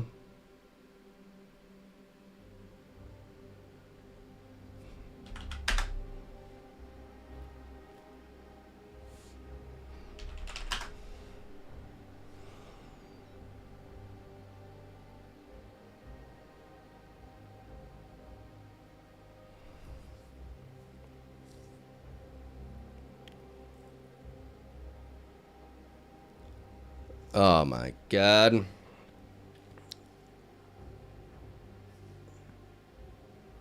Yeah, I think it's GG.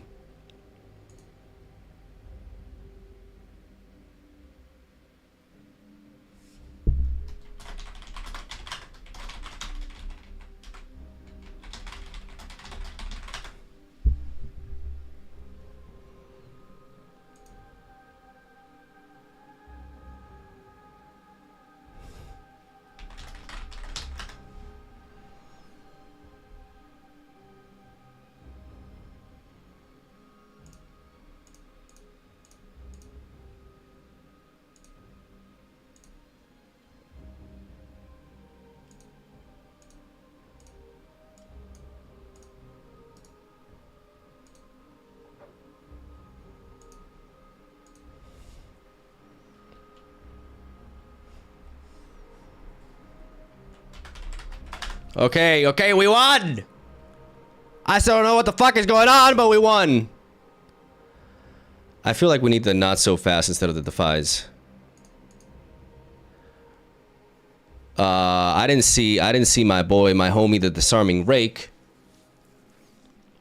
What else don't we need? Singularity was good there. Early. I don't know how good it is ultimately, but it's useful.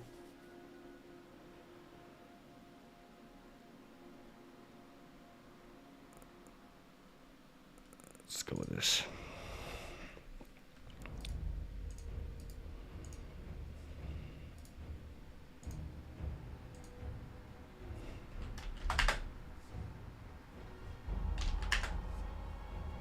Okay, so we go first. We go first. I mean, we want a hard mulligan for like stuns and stuff, right? And for a potential 2-drop. A potential 2-drop can go a long way. So I need to mulligan 2 cards here.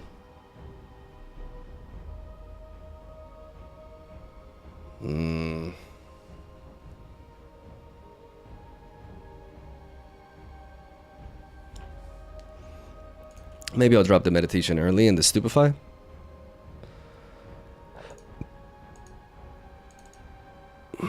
Okay.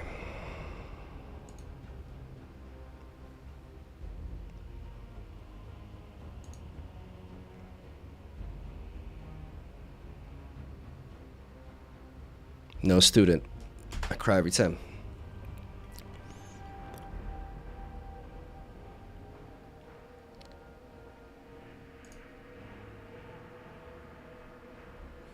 My homie pickpocket.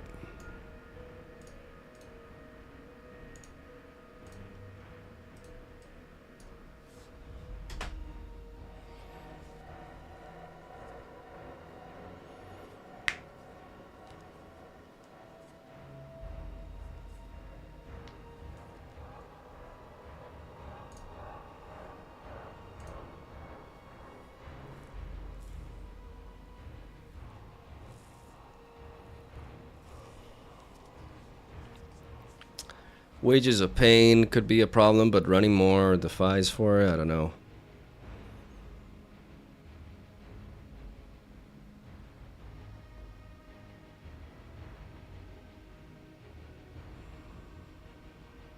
I feel like that's a Wages of Pain waited to happen. But I gotta try to take it anyways.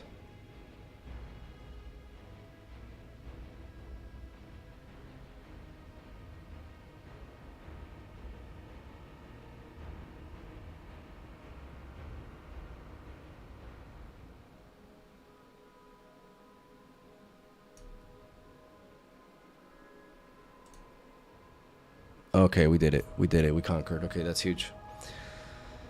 That's huge.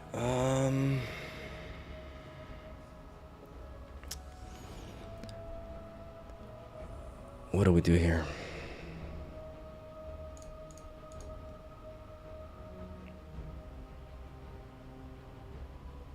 I need to be able to take this as well, right? Like next turn I can swamp them with the Watcher.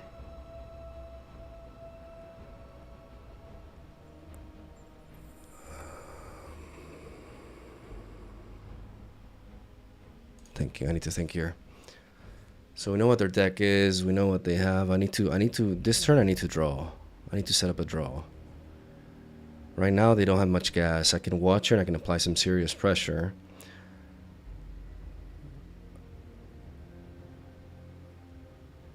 I haven't seen them have any like sort of big removal, so I think it's okay if I drop.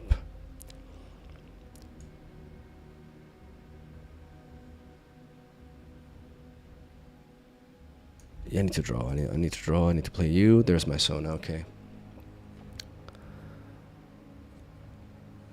How much do I need to rush this? I just need to find my pieces. I need to calm down. I need to calm down. Like I'm a little bit on edge here because I'm facing something that I just don't understand.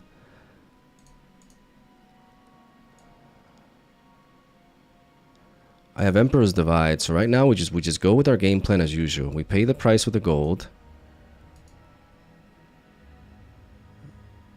And we hide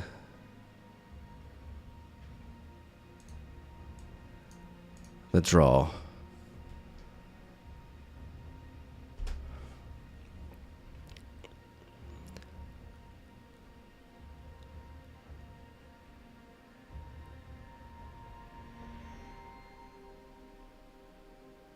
Maybe this is a mistake, like placing everything here. I don't know, man. What if they have that gear guy and like an equipment? But they don't have a two equipment, right? Like the equipment's 3.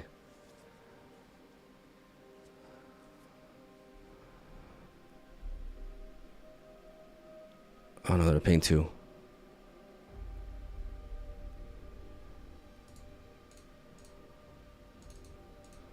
Oh, I'm vulnerable this turn. I don't like it.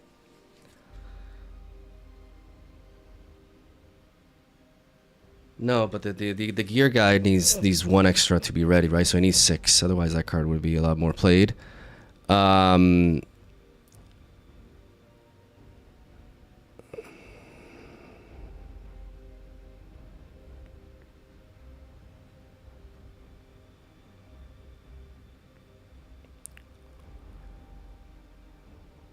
Trying to really hold this battlefield and threaten them, like discourage them from. But I don't know if I need to do that right now. See, like there's a lot of layers. Like maybe I should have spread my units, have play these 2 in the bench, but then they can Wages of Pain on there. I have the Emperor's Divide. That's why I'm trying to, but they already know that's a thing.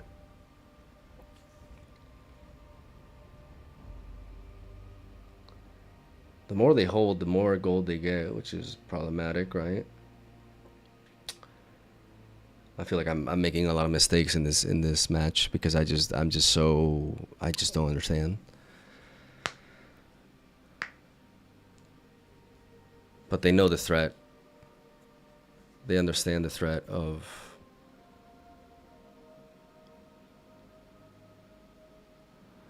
Hook, okay.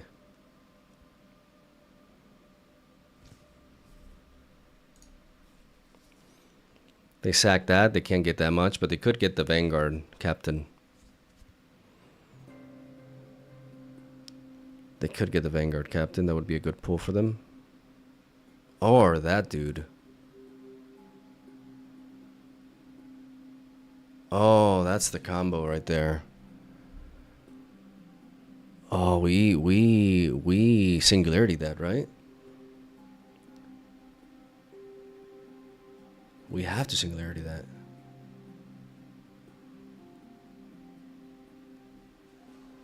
If we singularity that, we're in a tremendous position, correct?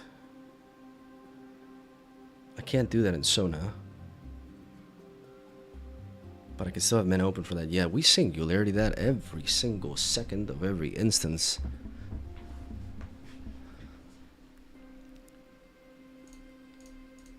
It is not even a question.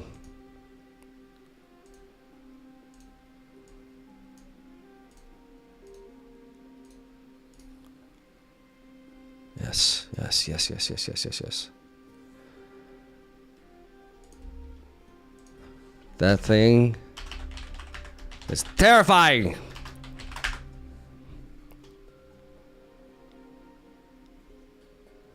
I'm gonna bring back. Who am I gonna bring back? I'm gonna bring back the pickpocket.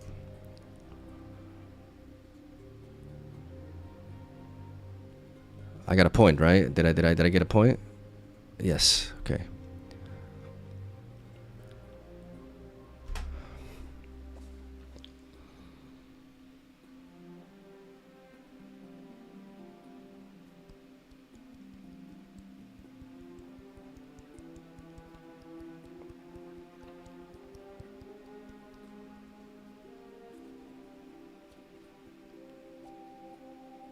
Oh shit, what the fuck is that? Ornn, okay, Ornn. Ornn is kind of slow though. And a broker, okay, that's fine, that's fine, that's fine. Ornn is kind of slow. Okay, we get a point there. Boom, okay. We always just get a cheap conquest here. And we look at the top cards. I think a Nopify is important. Another Sona. I mean, I should be searching for stuns. Because if they bring the dragon, then so be it. Like the dragon right now, having one Nopify is important. But I also need to find other pieces. I have a lot of card draw though. The dragon is like, they don't have a good setup for the dragon. I feel like my instinct is telling me to drop this not so fast. And to reveal this and draw two. There's my stun. There's my stun. That's all I need. That's all I need.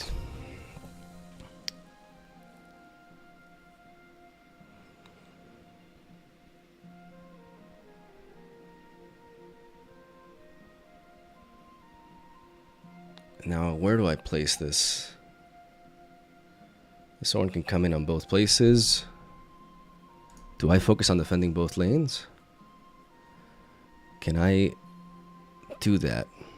I can weaken one. I can bait them to commit more. I can't get crazy with my power here. I can bait them to commit one more. The Ornn can be dangerous, but I can just play the Emperor's Divide and I can sneak out of it. But I think I need to leave this one weak because this one will benefit me. I want them to attack into this one. I don't want them to attack into this one. So theoretically,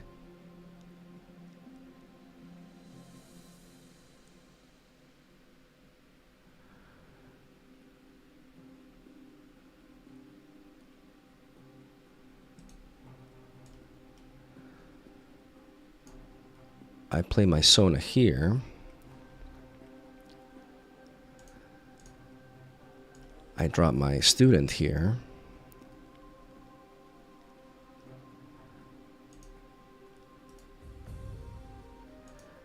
And I hide a card here.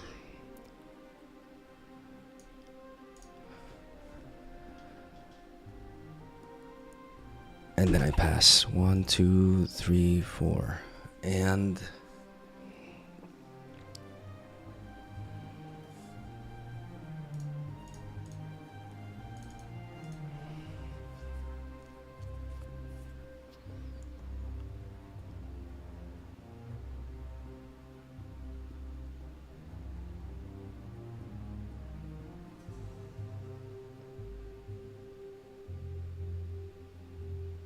maybe the not so fast was important, but I really needed my stun. With my stun, I'm a lot safer, and they haven't shown, besides Wages of Pain, they haven't shown anything else. But I want them to attack into the Rain Bloom Conservatory because that's what gives me something.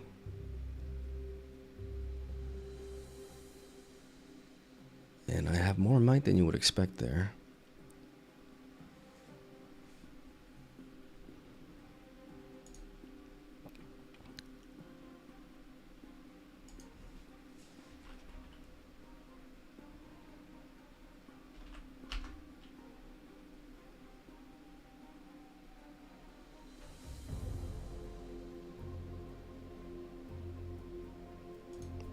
Guys, is that true? I'm not sure why that would be. Kuka, thank you for the Prime!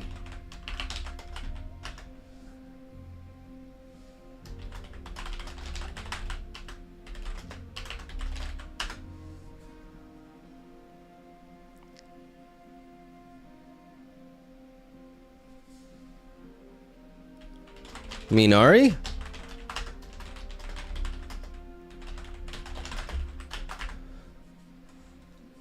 I thought they were talking about the Raven Bloom for some reason.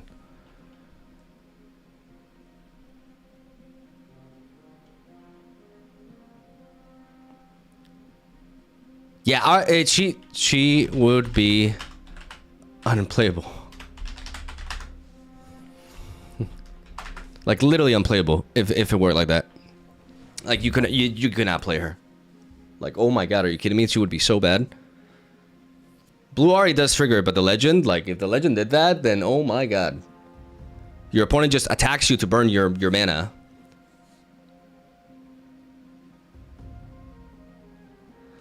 Okay, so he goes to 6. Trigger. Battlefield.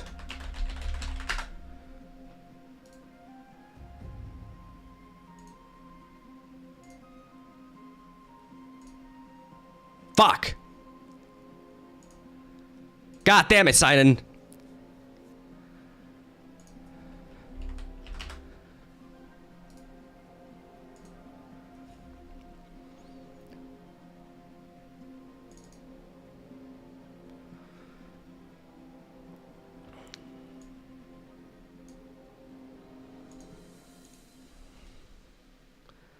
And thinking here.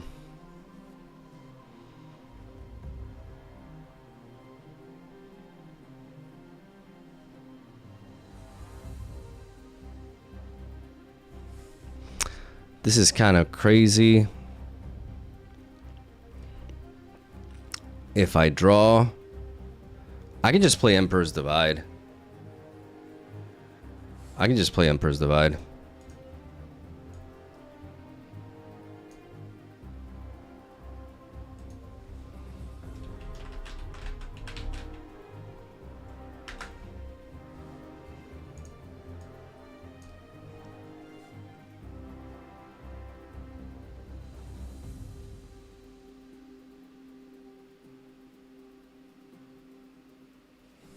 Okay, so they don't seem to have anything.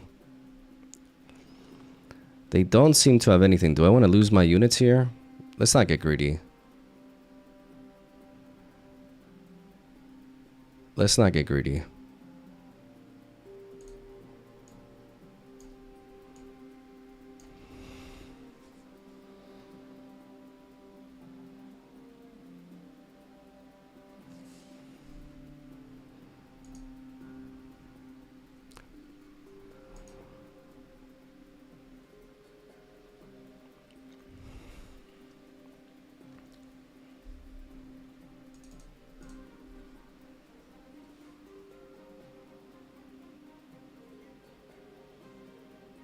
Yeah.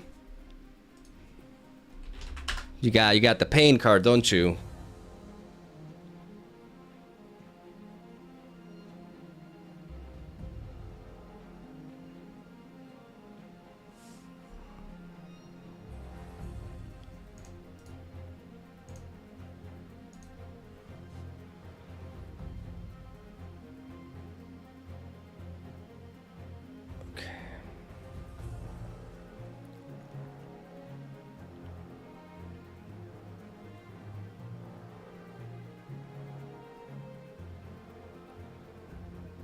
Oh. No, no, no, no, no, no, no.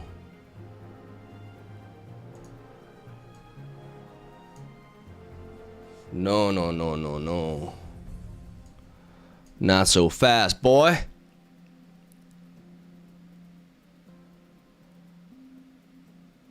Oh, they got another one. Okay. Up to 5. Okay, we finally found the apprentice. Jesus Christ, bro. Where the fuck were you?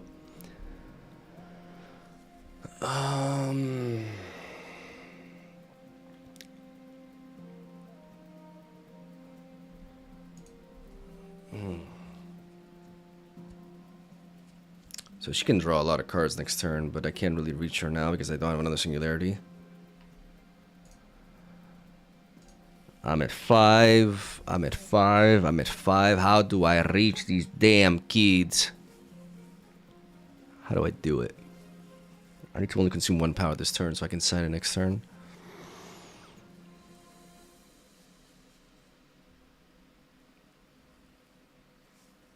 So she can draw. She can draw a lot.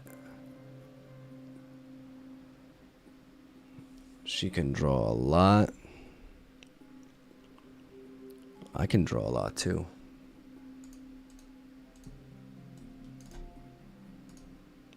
So this guy goes in. I'm spazzing. At this point, I'm fucking spazzing.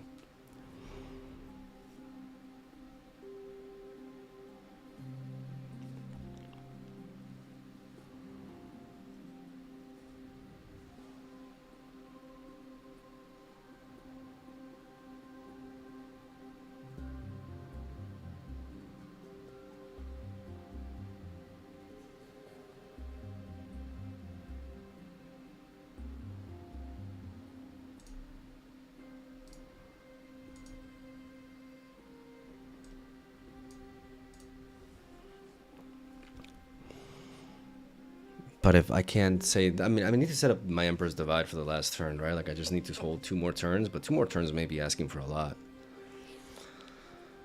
So I don't know if setting this is correct, man. I just don't know. I'm losing a lot of power by playing all this shit.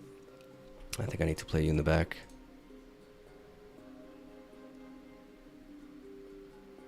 So I can threaten you.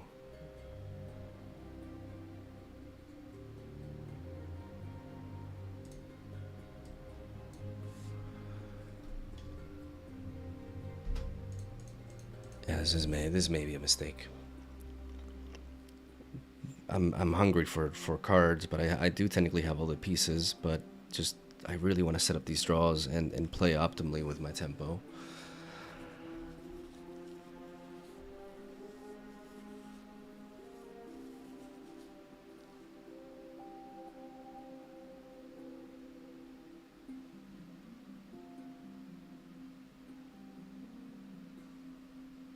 Singularity.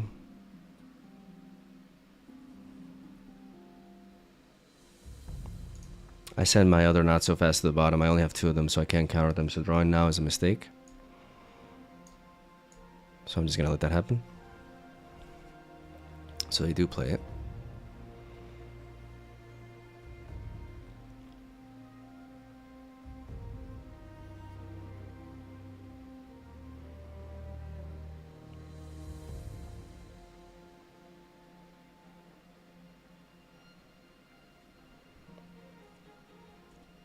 So dropping the not so fast. I just never saw that singularity until now.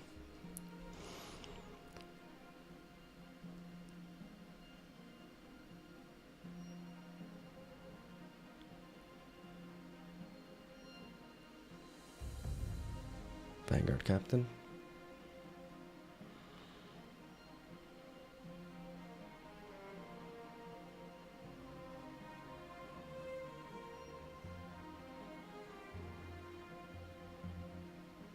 Okay.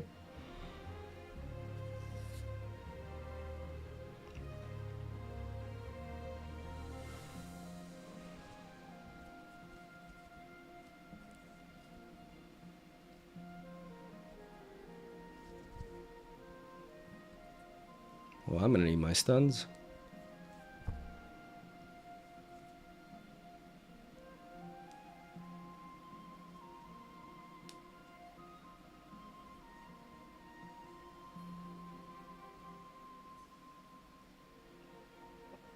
I haven't really been maximizing Sona here.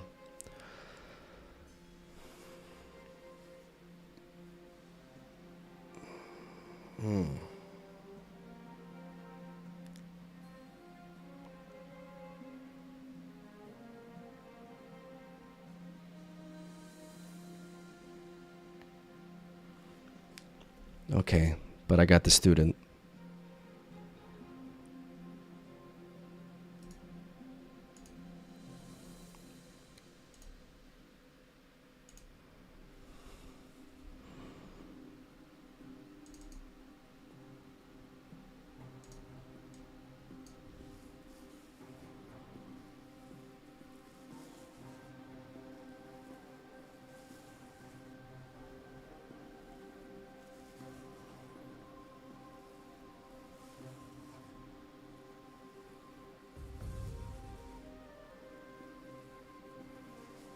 But I need to hold here.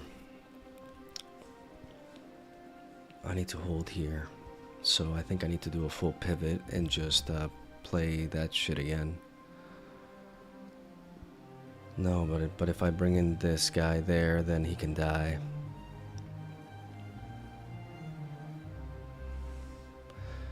So this is tricky. I just bring you there. I just keep you here, and then I bring the Eager Apprentice after. That's the play. So I play you. I tap you.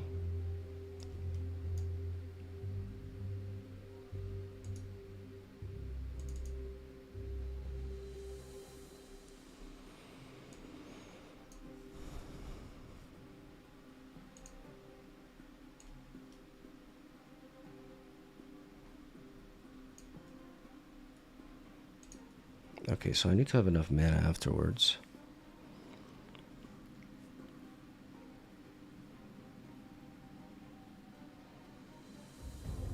So maybe one more play. If I play one more, just give me a moment. I don't know what they could have. For 2 mana, I don't think they can stop me. I just have to be extra careful. So as long as I'm at 5, I keep the Stupefy just in case. I go UU. I have 4 mana open, which allows me to double stun them and more.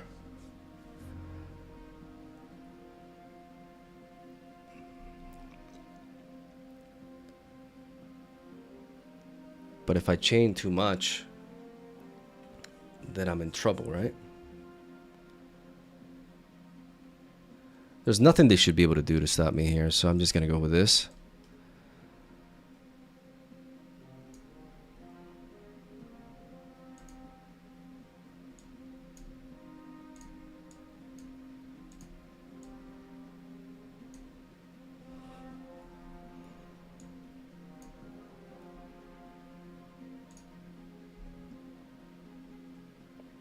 It does allow them to draw.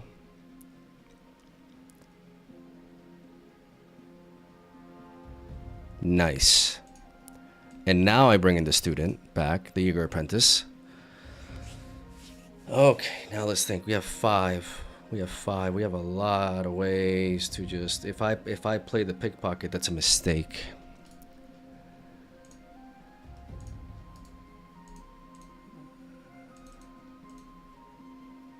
So I just pass here. The Eager Apprentice is everything. Is that a sign-in game? I never was a sign-in game.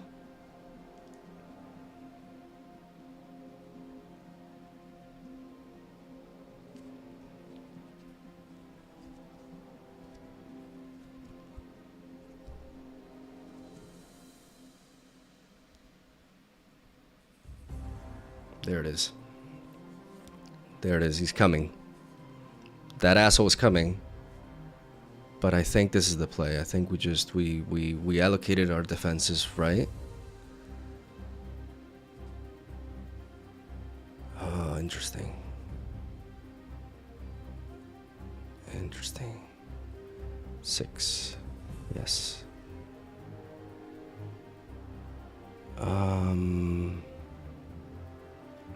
I'd have to use a lot of resources to be able to deal with that, like a +5 and then a -1 doesn't even accomplish it, so yes. I just have to hold here.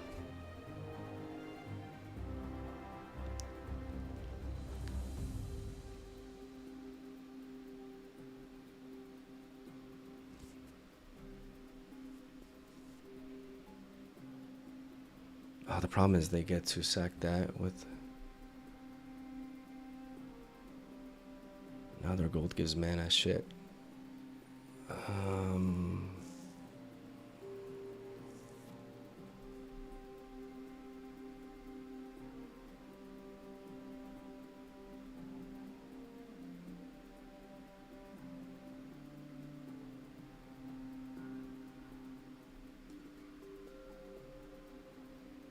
Okay.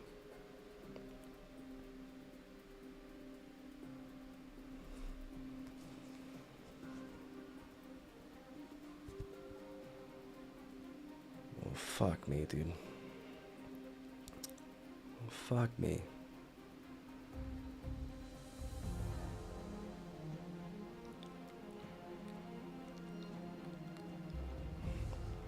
Battlefield.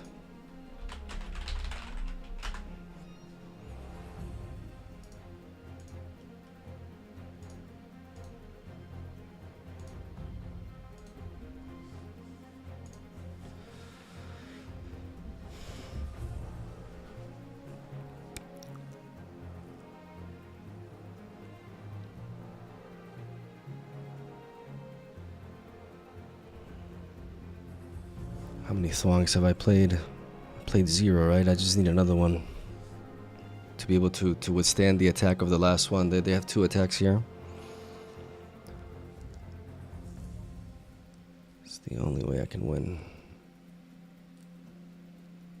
Shit, bro. Karina Veraza. Like, I'm getting memed on here. If I get you to 5, you go to 3.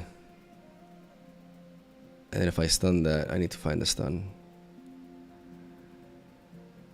Otherwise, that motherfucker's gonna be way too big for me to handle. So I need to play 1.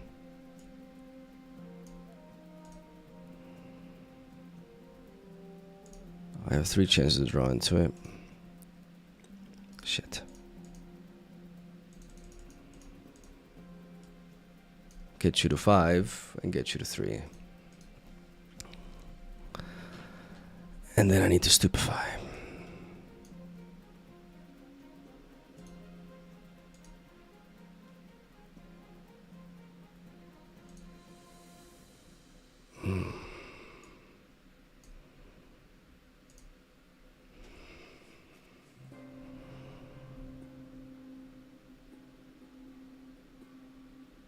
And then I need to pay 1.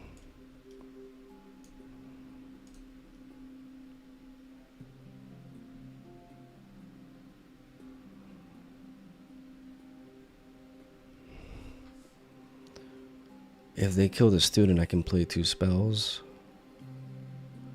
If they play 1, I can only play the stun.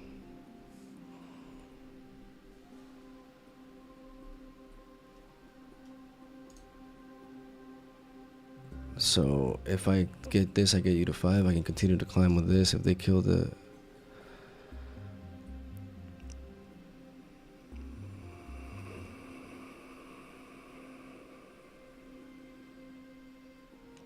This goes to 5. This can grow longer, but the growth doesn't matter. What matters is that I can play more stuff. So I'll give the buff to you. Come on. Heart of the cards. Come on. Come on.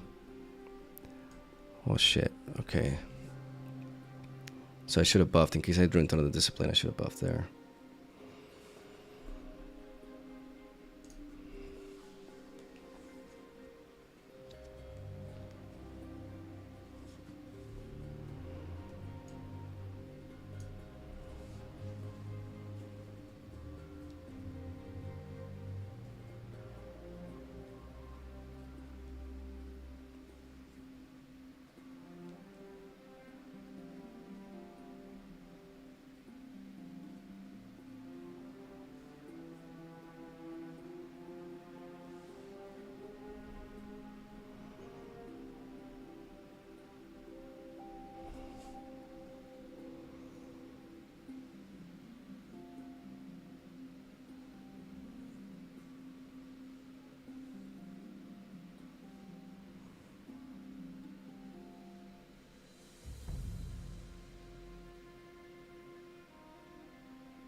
It's this eager apprentice against the fucking underworld with machines and shit.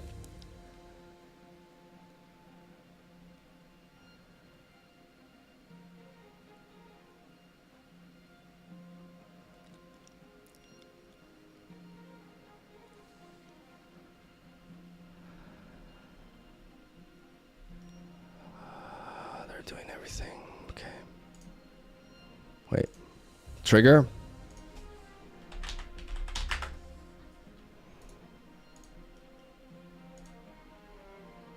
There you fucking were. God damn it. You useless asshole.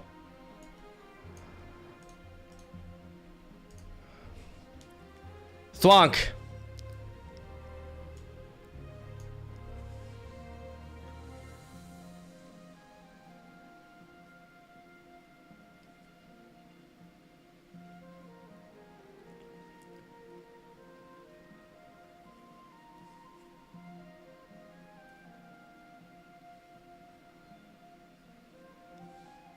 Come on, where's my thwonk?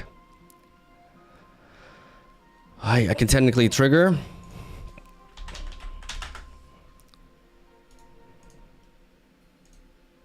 Oh, Jana. Okay. Hail Mary. Ah! I live?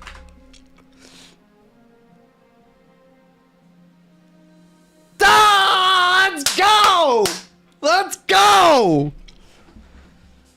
Oh my god! Oh! Oh! On the limit! Oh, you're on the chat! I didn't even look at the chat, bro. Oh my god. Dude, where are my thongs? So it's over, right? Okay, so can I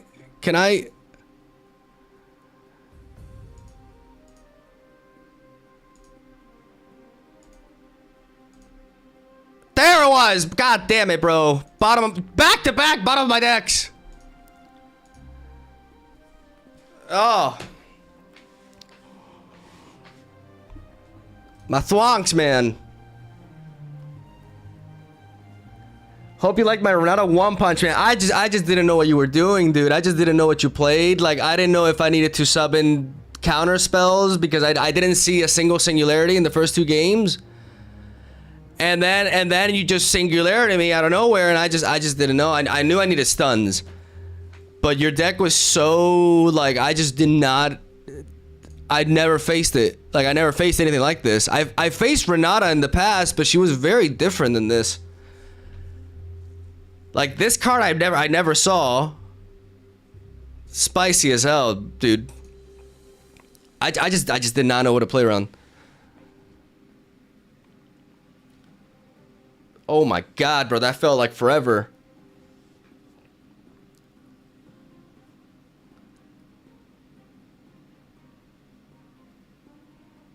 I muted my stream. I'm just freaking out the entire time. I'm just basically like, I just don't know what you're doing. And I just know that you can charge with a lot of might out of nowhere, and the hook. I had my rakes, but I just did not draw them in either game 2 or game 3. I had to send one to the bottom with the but you know, the battlefield definitely pulled its weight. I mean, it kind of missed a bit, but in the end, like, it pulled its weight. Oh, that was super fun though. That was a great series. You have tech against rakes? I'm running the 3 mana. Oh, which was a 1-drop in Laser Runeterra. Yeah, I know what you're talking about. The yeah, I know. Yeah, she's 3 energy, 1 power, 3 might, and she returns a gear from your graveyard to your hand, right?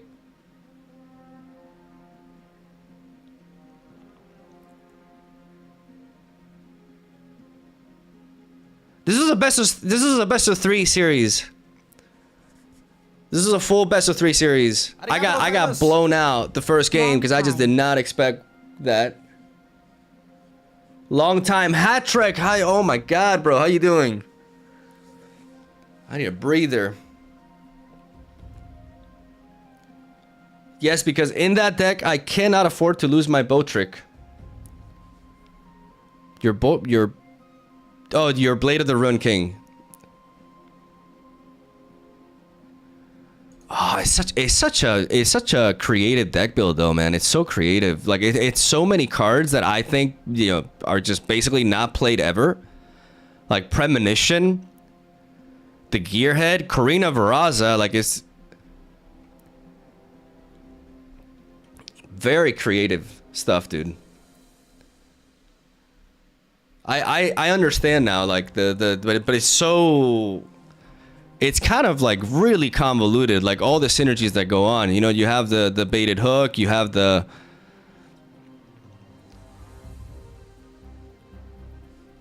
it's really nice. I never played against Ahri with that deck. Fun matchup. I stomp all the Ezreals though. You do good against Ezreal?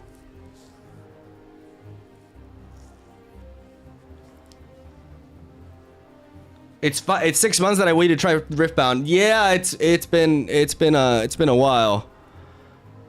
Up until now. Oh my goodness. You have to try Ezreal as a big brain deck. I mean, I'm good friends with Alan's. Hey Mog, what made you now I can actually talk with you guys a little bit.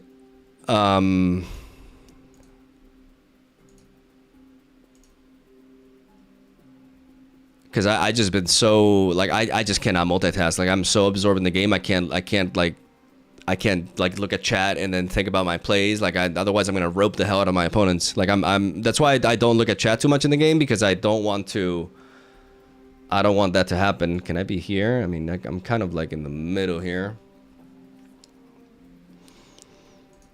Let's see. Can I see this in an image? Yes. Okay, so 666, Renata, you have Fords of Fluff, Treasure Hoard, and the Candlelight Centum. The Altar of Memories. You have one. This guy's a one-off. Okay, this gear. Triple, and Plundering Poro. I didn't see the Plundering Poro, so the pickpockets were a smart inclusion. Double Karina Varaza. You only play one Harness Dragon and one in the sideboard. Interesting. I was expecting it all the time. And 2 Singularities. No, so keeping the not so fast at 3 still makes sense. I should have kept 3 not so fast for this. Not take one out. The pickpocket is definitely a good, you know, to slow down the gold generation, definitely. Like the rake is obviously very important. And you have the engineer to counter that. That's very clever. Oh my god, I remember this guy. This guy was a terrible 5-drop. You may kill a friendly gear to play me. When you play me, if you play the additional cost, kill a gear. Oh, to counter gears. Interesting. Why don't you just... Why don't you play Salvage, though? I mean, I guess this is better than Salvage if you're able to generate gold very easily. You can just pop a gold and you can kill a gear, and you have a 3 body, and you didn't have to pay power for it. I guess in your deck it actually makes more sense than Salvage. I can see that. You just play 1 Ornn. And fucking Karina Varaza. Karina Varaza with baited hook. Oh, that's genius. Very creative deck. Very, very creative. Very well thought out too. Do you plan on trying to compete with this? I mean, the deck did not feel bad. You know, like it had a lot of push. You could try to go for the meta card with this. No? Yes, I'm having the best results so far. That's awesome to hear, man. I love people who try different things. I'm all about that. So you say the Ezreal matchup is good for you? They don't have much gear removal, do they?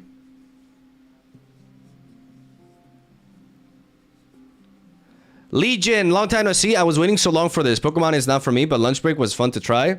Legion, it's so nice to see you, bro.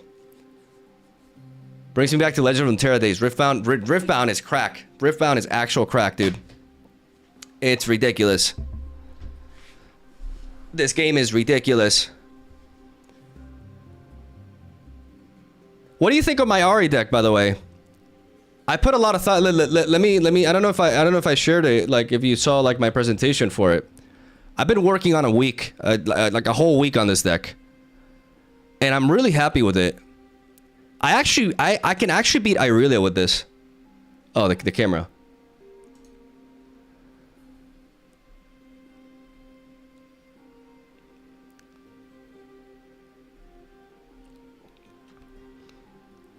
It has a lot of card draw, which is one of Ahri's biggest weaknesses. It cycles through the deck.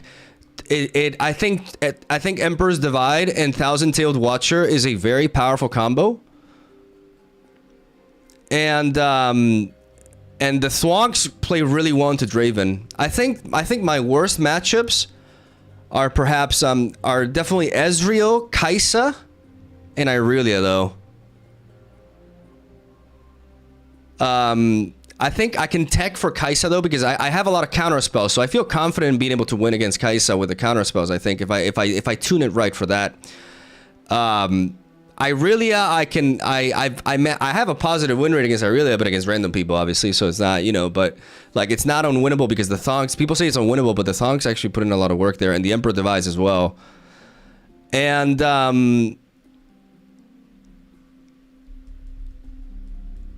Ezreal, I don't know. Vex is scary.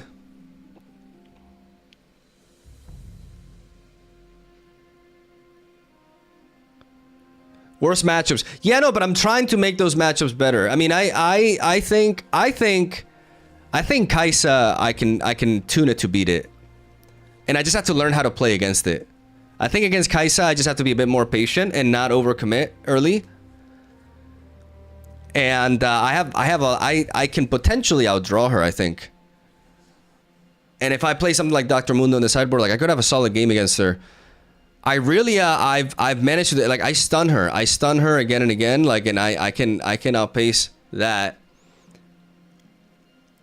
And Ezreal, I mean, whenever I think about Ezreal, man, I just think about Alan playing it, and that's just really scary. Like, I don't think, like, just beating Alan with Ezreal is just like, kind of feels like a fantasy sometimes. You never answered what made you want to play Ahri over other rogue decks. Because I like the nature, I like the defensive nature, and because I was trying to find a color combination that I think could actually match up well into Draven and could do well in against the meta as a whole. And I think blue and green offer some very interesting things. I think green is actually a very strong color. I think counter spells in green are extremely mana efficient, and counter a lot of very key cards in the meta. It allows you to play a defensive game while not dying to purple spells. And blue gives you potentially good removal, but like a lot of like utility, like with the Eager Apprentice and stuff like Pickpocket. So that was the initial idea. I'm like, I really want to try to, and then I was just being like stubborn. It's like I have to. People say this Pokemon. I'm like, I can't. My brain. People say this legend is not playable this meta, and I was just like, no, I'm gonna prove that to be wrong.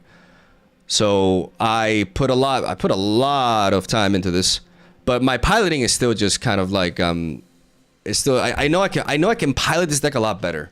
I just need to get used to the game, understand the matchups better and better, like know exactly what every deck can do.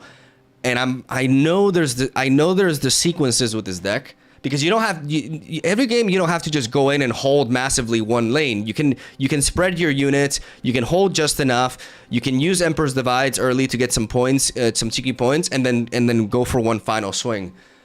And I know that the play patterns, I just know that the play patterns for this deck exist to be able to potentially beat anything. At least I really believe that.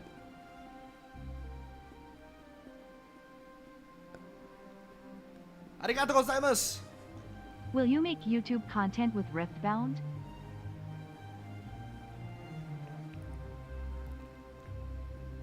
Can't wait to see what else you cook, but to be honest, deck building is so much depth. You can go so deep with even just one legend, and that's what I'm excited about with this game. Like, I know a lot of you will probably expect me to just make all kinds of wacky deck, but I want to make one deck and master it, and just master it. I don't know how I would approach content with that, like besides streaming, but I really want to compete. I want to try to get good, and I feel like I'm improving really fast.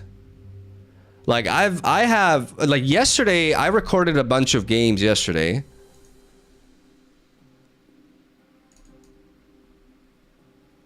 Where, you know, I faced a Teemo here.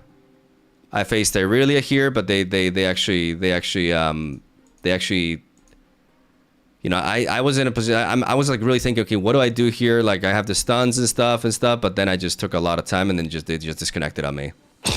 I beat Jax. I beat this rat Ezreal, right? And then here, check the shit out. You see this Vex Ezreal? I beat it. I beat it as well. I basically baited them to go in with the Vex early on this, and then I pivoted it right before the Vex turn. I play a lot better when I'm not like streaming, I think, and I'm not like talking and stuff, like, and I know people are watching me, like I'm able to focus better. And they walked in here, I let them take the trade, and then I just went in here. And I just kept because one thing about the Ezreal deck is it seems like it's unbeatable, right? But then when you understand that their source of damage is actually more limited than you think. So you need to limit your counter spells pretty much only for Bellows Breath or Broken Bellows, whatever the name is, and the one-off of Singularity that they have. That's it. And you run a shitload of counter spells and you just counter those spells. And if you counter those spells, they actually cannot clear your board. And you try to avoid the Vex. That's why I have another Singularity in the side. Like you try to avoid, like whenever the Vex is gonna come in, you retreat back, and you just let them have it. You make sure that like for example, this situation, this turn, you see how I have 2 runes open? This 2 runes open is essential. This allows me to counter Broken Bellows with my Defy. Even with Vex, even if they go into combat and they start chaining, oh, this reduce everything, Broken Bellows to clear everything, I can counter the broken Bellows, or I don't know what the name is, the Broken Bellows, is it, or Bellows Breath? Like I forgot what the name was, but I can counter that by doing this. So this game I was zoned in, just super focused, and I managed to win. Like the guy actually rage quit. He says, nah, 2 deny, that's GG, draw differential, and he left. He was super pissed. He got mad.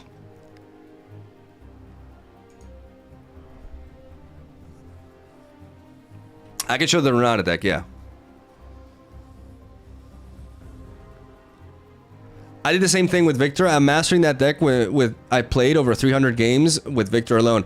And I miss doing that, man, because for like a decade, I've just made, like, I used to just, with Yu-Gi-Oh, when Yu-Gi-Oh is a completely different game now, right? But when I played Yu-Gi-Oh a long time ago and I competed, I just grinded, I just perfected one deck. And I missed doing that because my job does not, I can't upload 47 videos of the same deck. So I always have to like do different stuff. And I like doing that. I like that. Like I chose that path for making content and I enjoy it. But I really, really miss just diving deep into a game that actually rewards, because I like Pokemon Pocket, okay? Like I like uploading videos from Pokemon Pocket, but I can't play Pokemon Pocket for like 7 to 8 hours in a row without starting to lose my mind. Because in Pokemon Pocket, my decisions, first of all, it's a much simpler game than this. Like there's no comparison. And my decisions are not rewarded like 70% of the time. Like games are lost turn one a lot of times, and there's just like it's not a real competitive. I've always said it. Like I don't mean to disparage people who care about it competitively, but it's just not. I just don't think it's a real competitive game. It's a fun game where you can play a bunch of different decks, and you can do some cool stuff, and it's very casual, very easy to get into, and very easy to follow. And it offers a lot of diverse play patterns as a casual game that you play when you go to the toilet, like it's great for that. But this game, like I always, every single match that I have, I'm always like, I could have done a billion things different. I could have made a billion different decisions, and I could have definitely, I haven't had a single game where I think, wow, I played that perfectly. Like not even close. Not even, I haven't had a single game where I'm just like, I played flawlessly. Like, I'm just not there.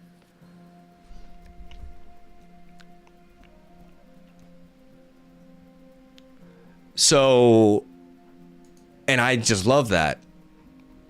I just absolutely love that. And I miss that. And I really like, I don't know if the stream so far has been any good because I've just been focusing on the game only and I haven't been interacting with chat, and I'm sorry about that.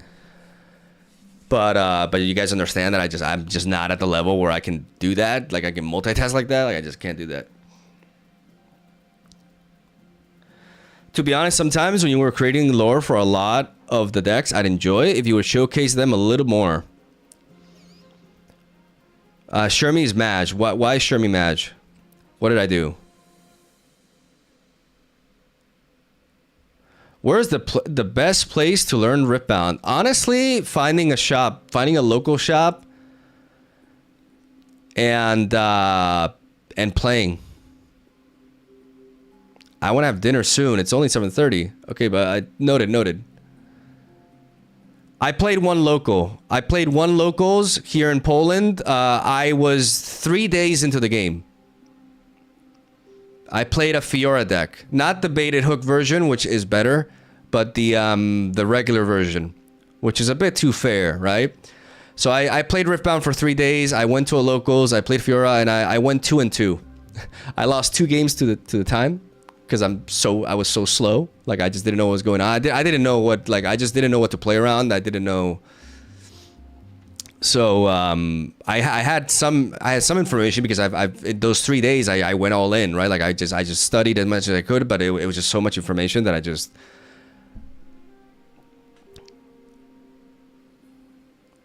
If you want to catch up, I'm from Poland. I'm also a judge and had top 100 in Bologna regionals. Do you know Alan's? Like I went to the locals with him. Do you go to Centrum MTG? I think I'm going there this weekend. My buddy plays the normal version of Fiora and got the best of Fiora at Vegas regionals. Oh, he got the best of Fiora. That's awesome. I just feel like normal Fiora has a lot of burst, has a lot of power, but she runs out of gas super easily. Oh, you're not from Warsaw. Okay, yeah, I just assumed you were from Warsaw. Krakow, okay. Finally Riftbound from you. Yeah, it took me long enough. I love this game, man. I really like it, and I want to dive into it. I mean, I've already dived into it like crazy.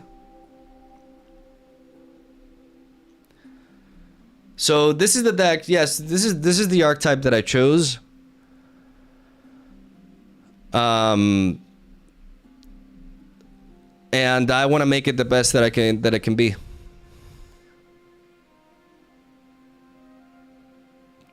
I think the deck is not bad. I think the deck I think it has a lot of potential. But there are some things that there's still like so much that I need to grind with it. Like I need to figure out, okay, am I like losing too much power early? Like or like how's the Ezreal matchup, right? Like, is there a reason to play Ahri over Ornn? They're two very different legends. I don't like the Ornn game plan. It's not for me. I like drawing cards, but I also like I like board centric strategies as well. So this deck kind of like gives me all of that. Counter spells, I like counter spells in this game. Like I'm sorry, there's just a lot of wacky spells, and I love countering them. I'm addicted to that shit.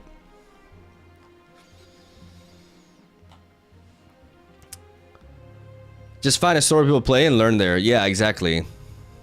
I would be interested in videos on Riftbound. However, I know nothing about it. Have you ever tried Slay the Spire? I have, actually. I like single-player rogue card games. And,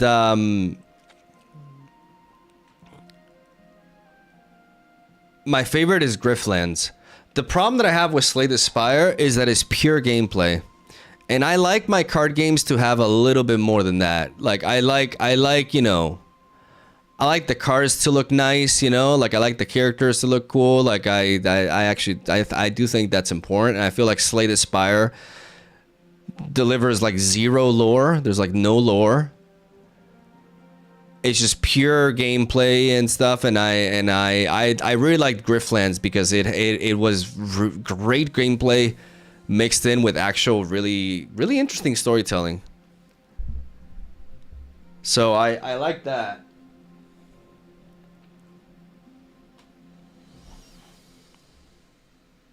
Are you gonna play the physical version of Riftbound? Already am. Am I? Already am. I want to compete. I'm going to a skirmish this weekend.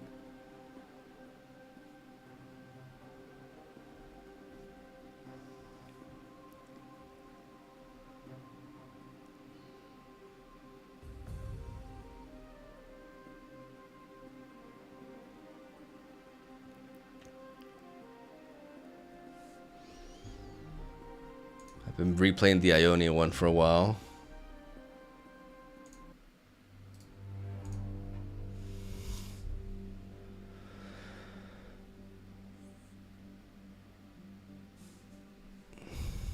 Do you want to play one game? Sure. I mean, my wife is getting matched, but come on, we can go a little bit more, right? It's not that bad, you know what I'm saying? Like, it's okay. Wait a second, let me pick this up.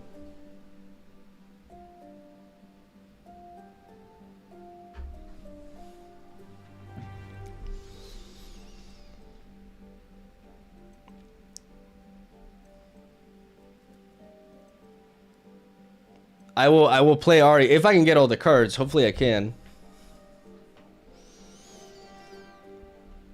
Do you take a look at the Vegas Ahri? Yes. Now I don't mean to, you know, it's interesting. I didn't like it. I mean, I saw the Stellarcorn for draw, but it just felt really, the list just looked really inconsistent to me. Like sometimes you can take a deck that's not very consistent, but you get the right draws and you like I'm talking about the one that went like 5-0. I had like one Sona and I hated that.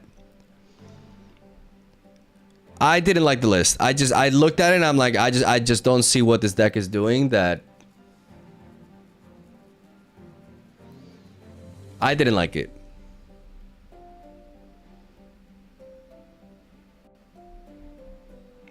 Green Azir is a sick tech. I like the Green Azir.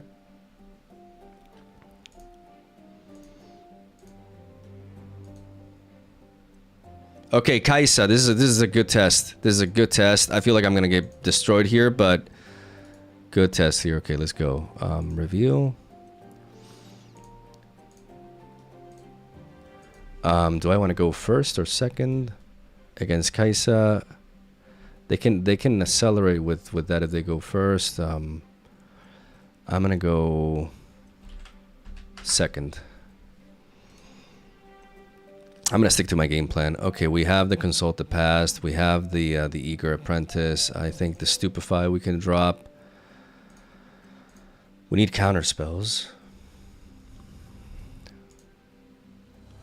Okay. Now, okay, I need to look up Kaisa. What can they do to my bench? They can Falling Star turn 1, but then they can react with that. Right now, we I feel like against Kaisa, I need to be a little bit more patient. I just need to drop my Yordle.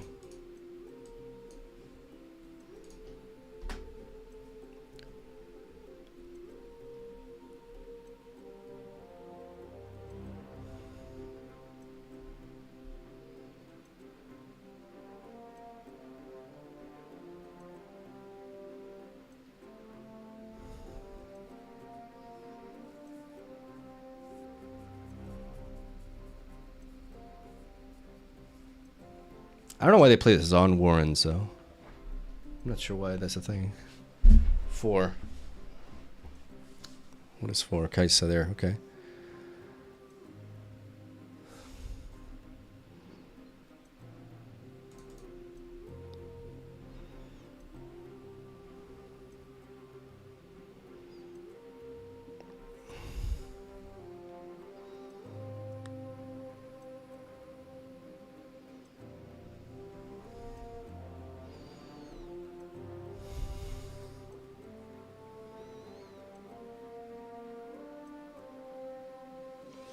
What do I do here? I can conquer here, discard these 1,000 Tail Watchers. I have more, and then I can play. If I play Sona, Singularity blows me back, but I can counter. I can search for stuff. Yeah. But I lose 2 power by setting that up and that. I could lose a lot of power here.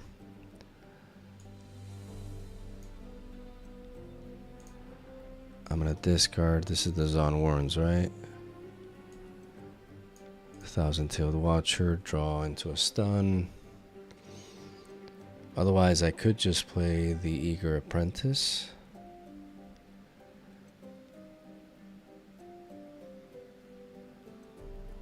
Because Falling Star doesn't work on Sona. Sona limits their options more, and if I can find the Nopify, I can actually counter it.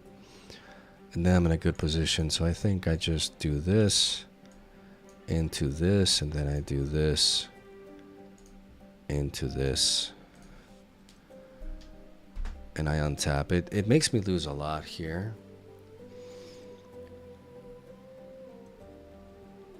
But I feel like I have options. I have 2 draws. And they may be deterred. Like right now, this plays well. Like if they play Singularity, they're afraid of getting blown out.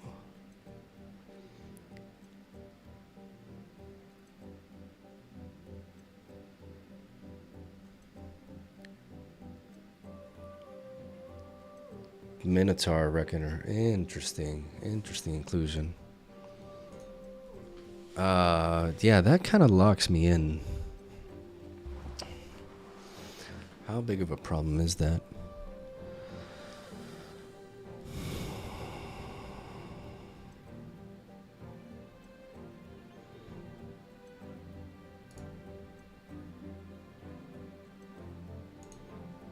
I'm gonna draw 2.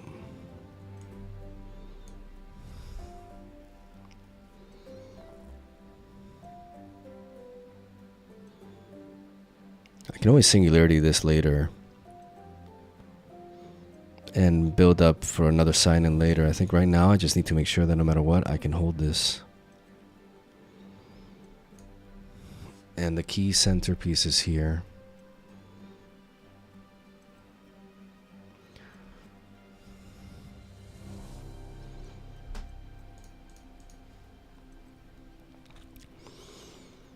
This locks me into this base, but I have sign into to counter, and I can start building up after I have a solidified lane here. I can start.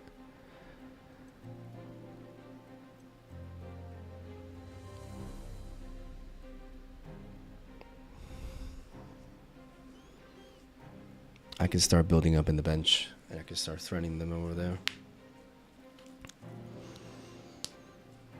I need to think about which counter spells I'm using, like when I'm using them, because I'll just use discipline if it's just pure damage. But singularity I always counter. I undoubtedly counter singularity. Stupefy there.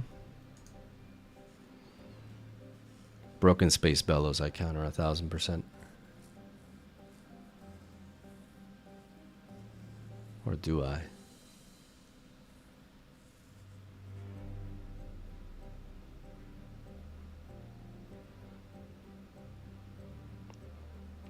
Bellows Breath. Okay, wait.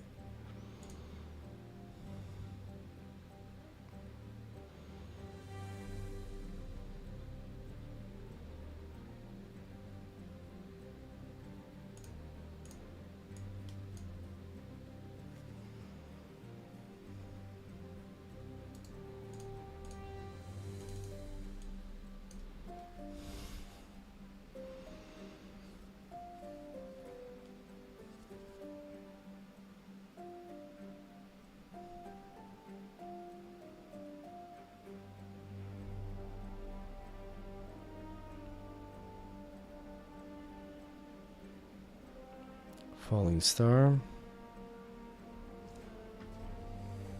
I pay 1.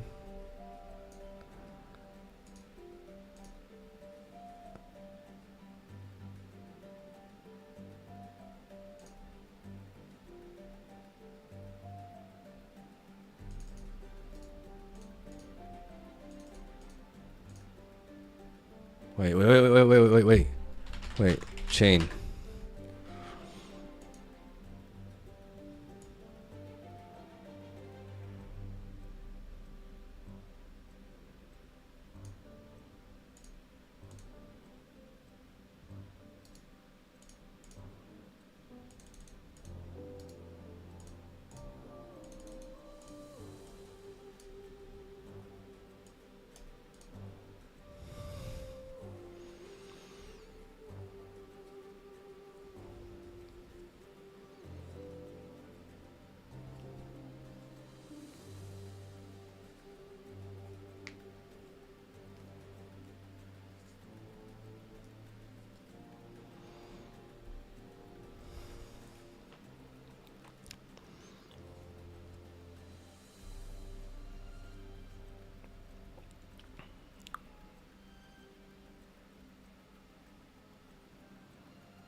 Two's the discipline's getting out of me.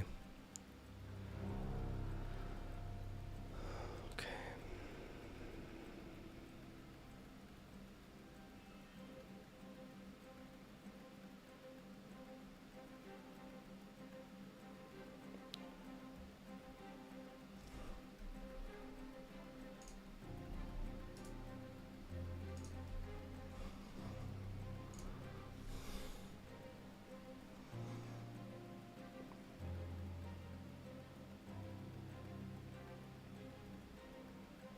You see the value of my Eager Apprentice, by the way?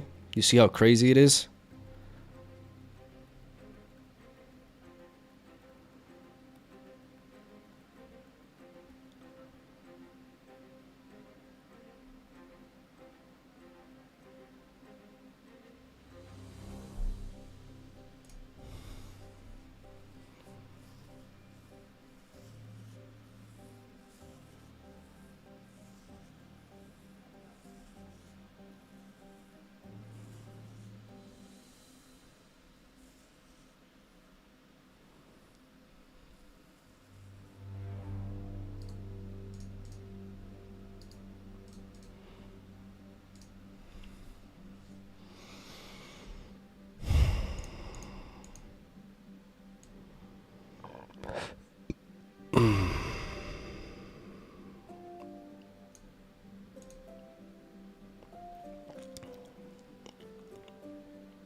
If I play back-to-back these, I can...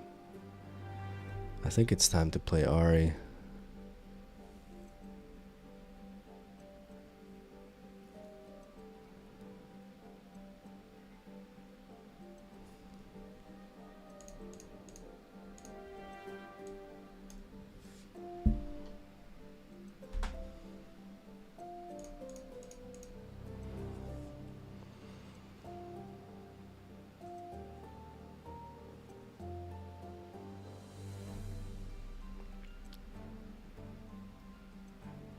Darius.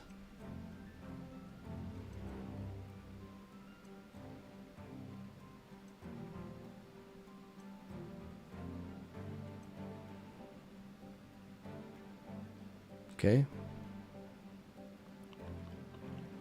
Assault. They're coming in.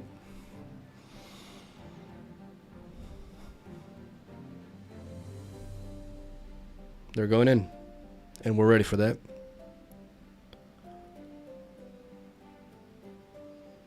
Seven.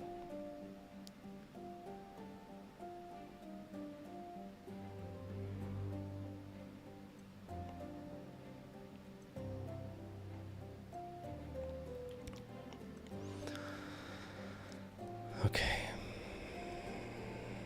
Okay, beautiful, beautiful, beautiful. That's exactly what I wanted.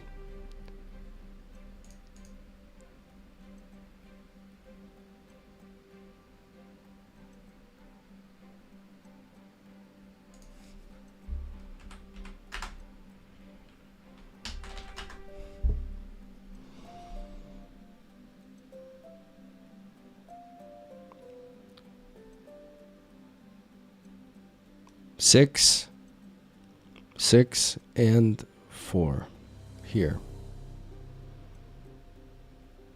I wish these just put the numbers, but okay.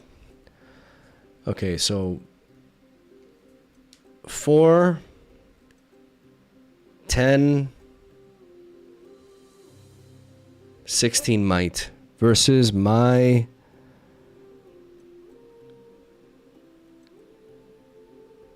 9.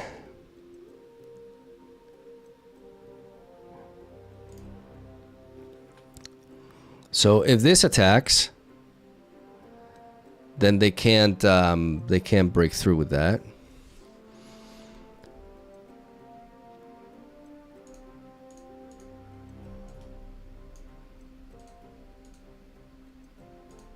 So I double stun with my Thwonk. I have 9 damage.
What's your problem?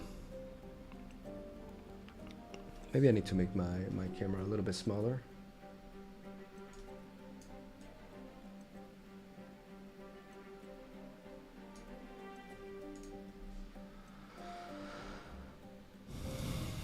They go back to base.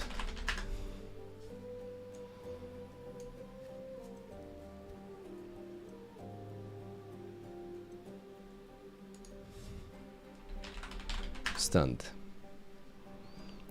After combat, of course.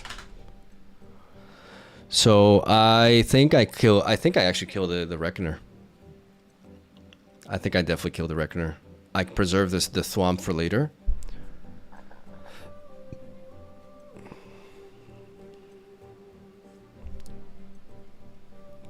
And I still have Not So Fast. Hopefully I don't have to use it.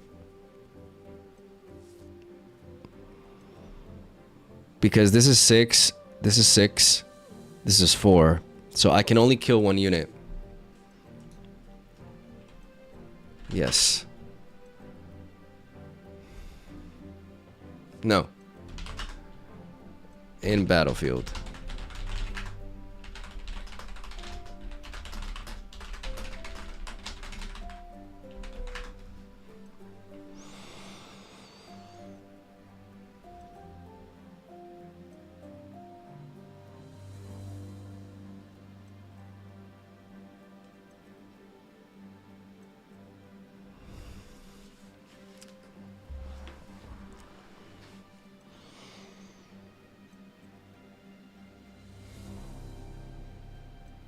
That's fine.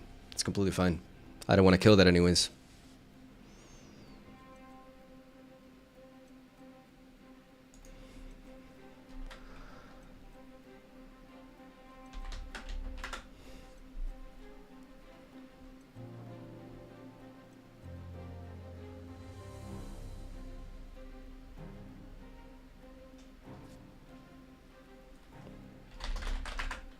My Yordle is a motherfucking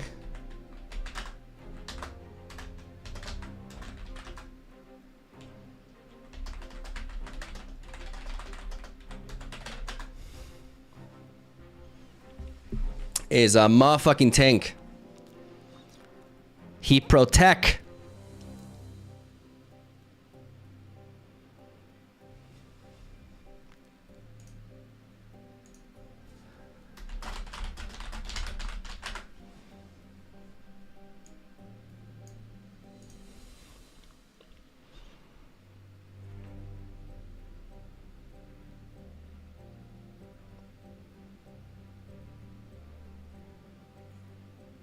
I knock out the Reckoner, so I can move. Darius, I can always stun Darius, but the Reckoner actually really, it counters my Emperor's Divide, so I need to get rid of it.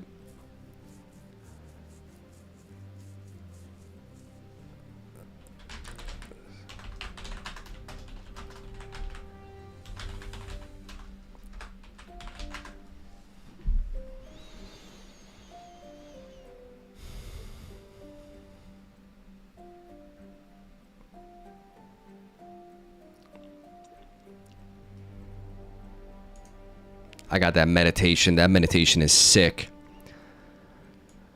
Ahri here.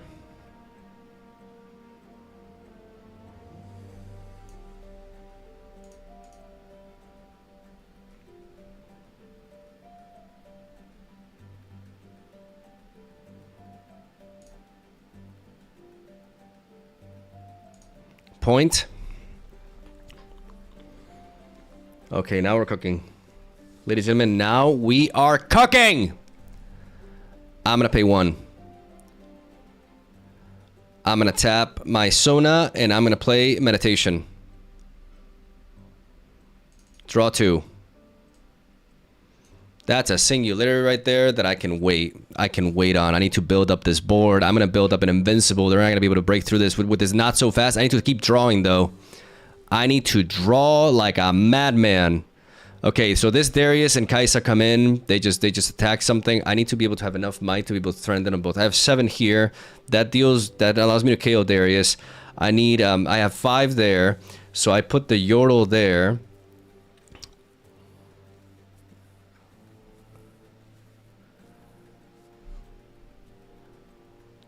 I put the Yordle here.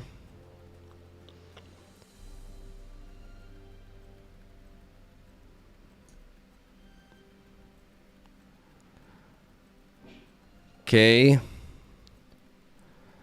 And I have 7 on each now. 7 on each. The Sona is very important. I should split my apprentices.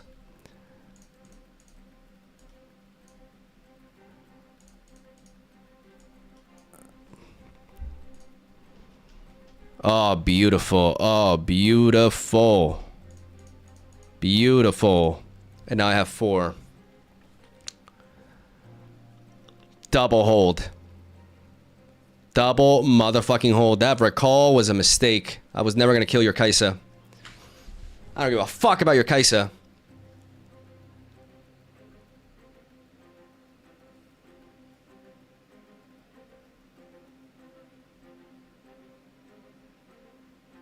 Pay 5, bring her back down. Come back at me and watch me thonk your ass.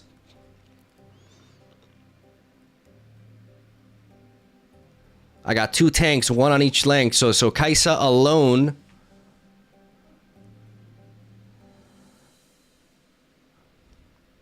Double hold, Nexus wins the game, exactly. And I got the tools. I got double. I mean, double apprentice is kind of irrelevant here because my spells cost 1 anyways now. But I got the might. And I got a little bit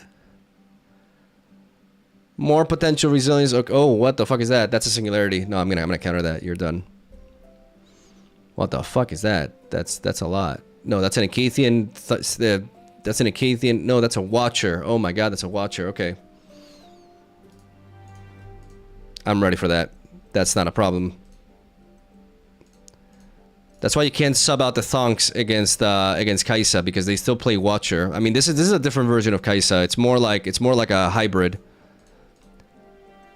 But the full control version also plays Watcher, so you still need the Thonks. The Thwonks. And in this version, like the Thwonk, I would keep 3 of against this.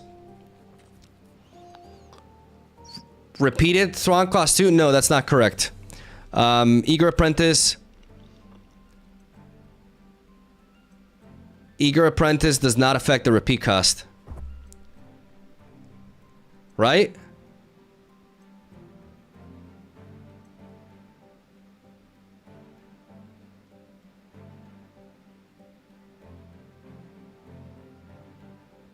Correct?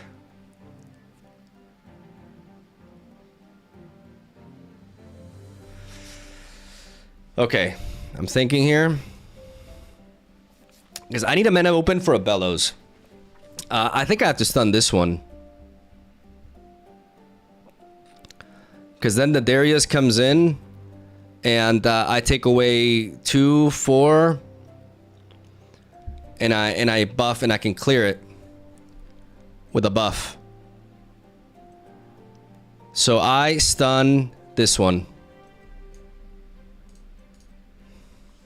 I thwonk this.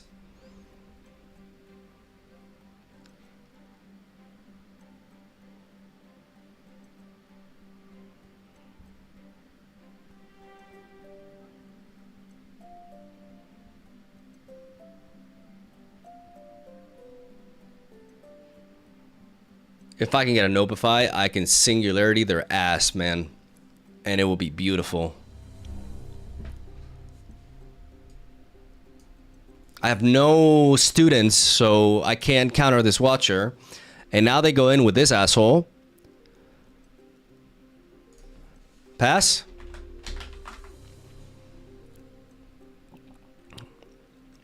He's at 4.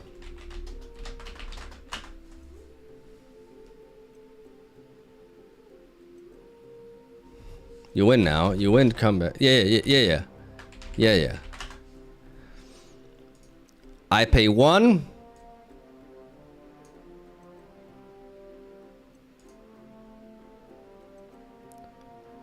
And I buff the Sona.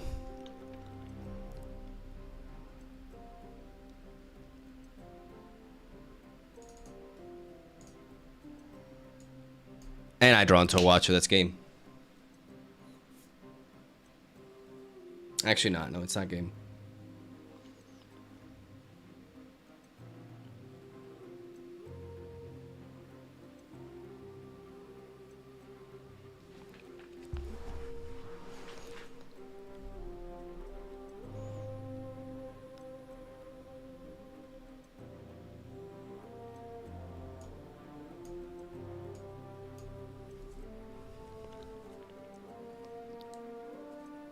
Darius dies.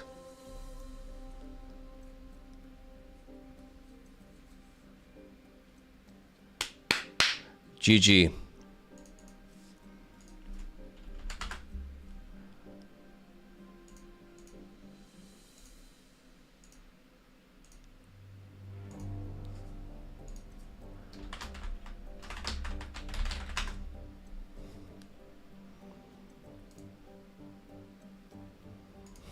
Thanks for the game.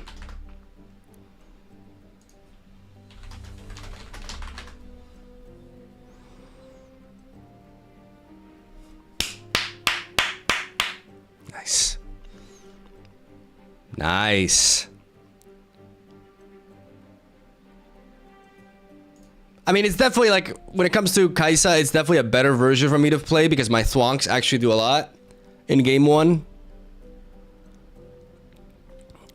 So I have to see how I do against like the full control version. Like I need to design the sideboard probably. Like I have a lot of counter spells. That's the thing. I have a lot of counter spells.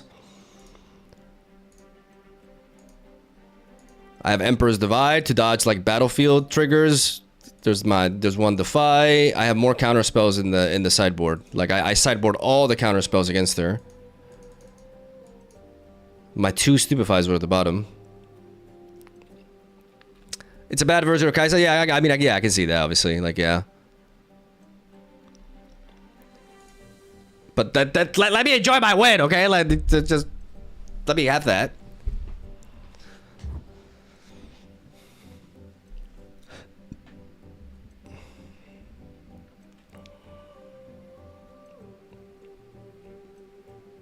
Guys, are there any rumors of Riftbound becoming an actual game? What do you mean? Oh, you mean like a digital? They've talked about, like, they have in mind, like, that they want, like, they're definitely, one of the things that they're talking about a lot is, like, a digital client. Obviously, a digital client would benefit me. But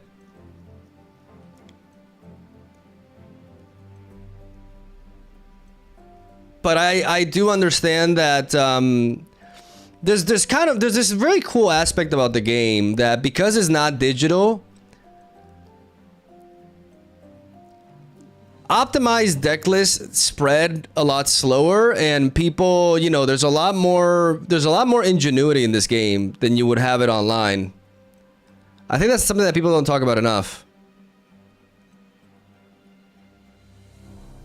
And they say they want to prioritize the Emperor's Xeno, but there's an interview with the guy, with the lead designer, who says that, you know, they're definitely talking about it, but if they would implement a client, there would be no ranked ladder. They would like a digital client to make it easier for people to like practice online, right?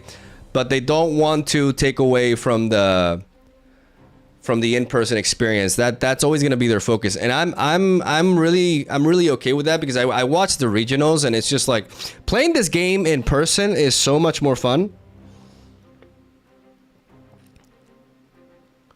And I think there's an aspect that people don't talk about enough, that, you know, it being physical, like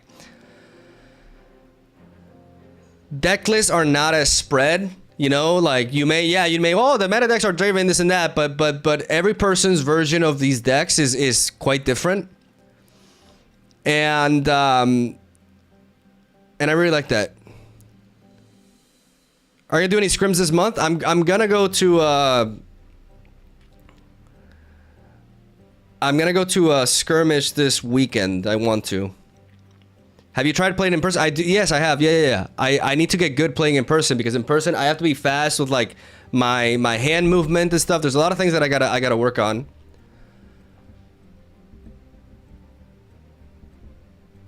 Digital client would be a slap in the face for lore players. I don't understand this mentality.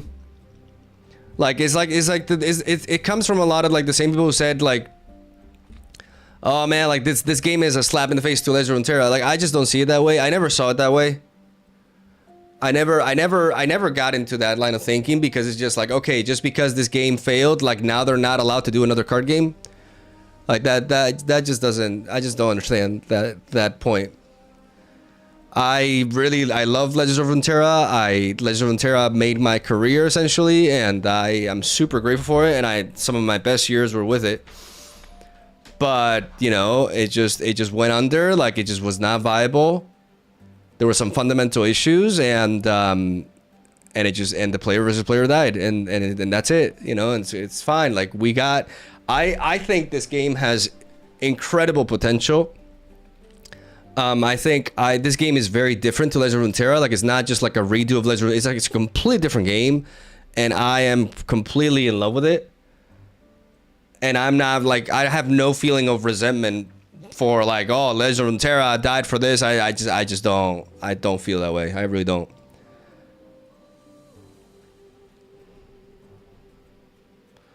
Demolishing people in person is always funnier. It's my boy Extasio. By the way, Extasio, what did you place? 10th? Placed 10th in Bologna. Got the silver medal card.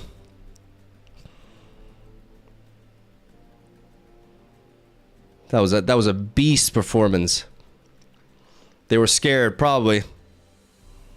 You are kind of scared to look at. But I guess you're even scarier playing the game.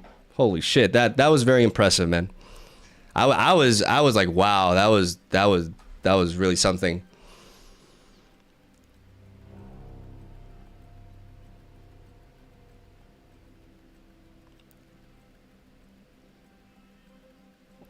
So I want to see if I can get into Lily.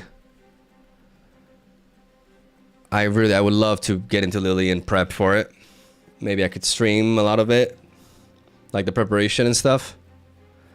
If I don't get into Lily, then I don't see the point, honestly. Like I'll still enjoy the game, but I just like, you know, because that's like the last major tournament for like this set, and then we move on to the next set, you know. So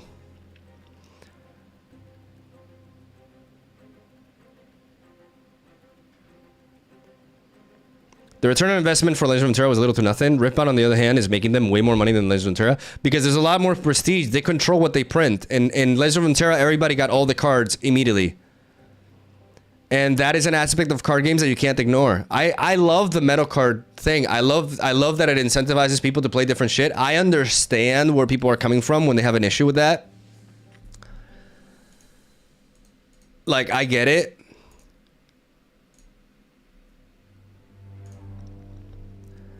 I get it. Like the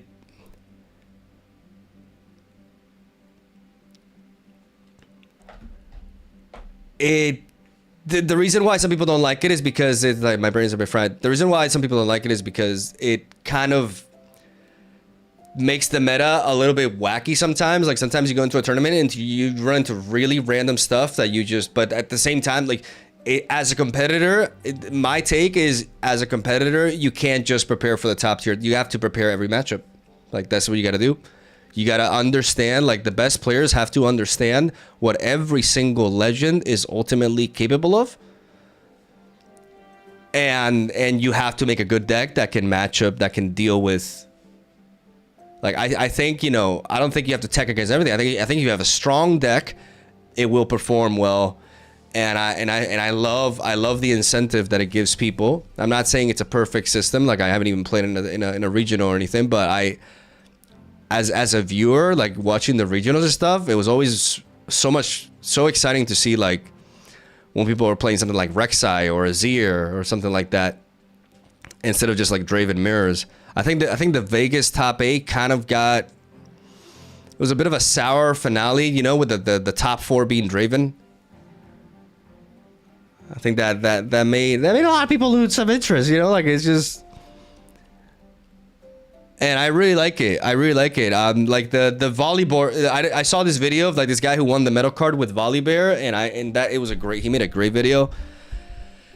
And I thought, yeah, his deck is very, very clever as a deck builder. Like I was very impressed, you know, and it's cool. Like it's cool to see people do shit like that, and I love the system. I think it incentivizes more diversity, and it's not like it spreads the meta to like we still see like a shitload of people playing Draven. Like Draven is super represented, and you still see a peep. I think Kai'Sa is actually like as if you're gonna pick one of the top tier meta decks, I'm actually not a huge fan of Kai'Sa. I think Ezreal just does what Kai'Sa does, but better. I think Kai'Sa is a little bit overrepresented, but that's just me. Like I don't see her ever making any top cuts or anything. Like if you're tryharding, if you just like Kai'Sa and you feel really confident with Kai'Sa and you feel like you can do good things with it, then cool, right? And maybe a lot of people are just really used to that archetype, but I just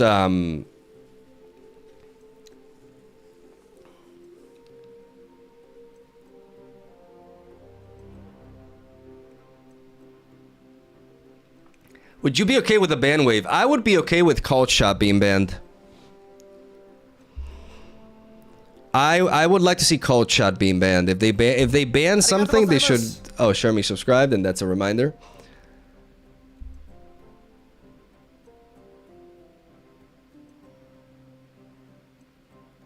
Watcher is too expensive for me. I have only one. What would you put in the place of the two of the Watchers? I mean, Watcher is a very essential card in the deck, unfortunately, because it's the only way that we guarantee a conquer.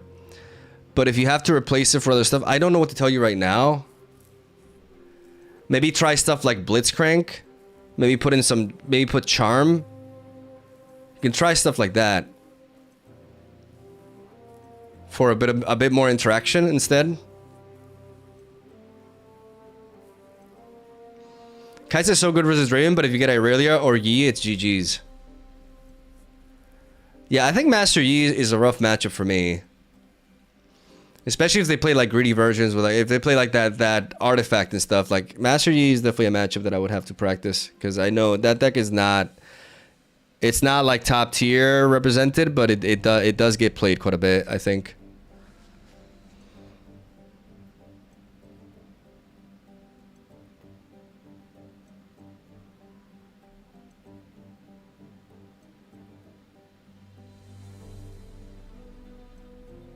Metacard Prize is an amazing idea, and it's a matter of time until other games implement something similar.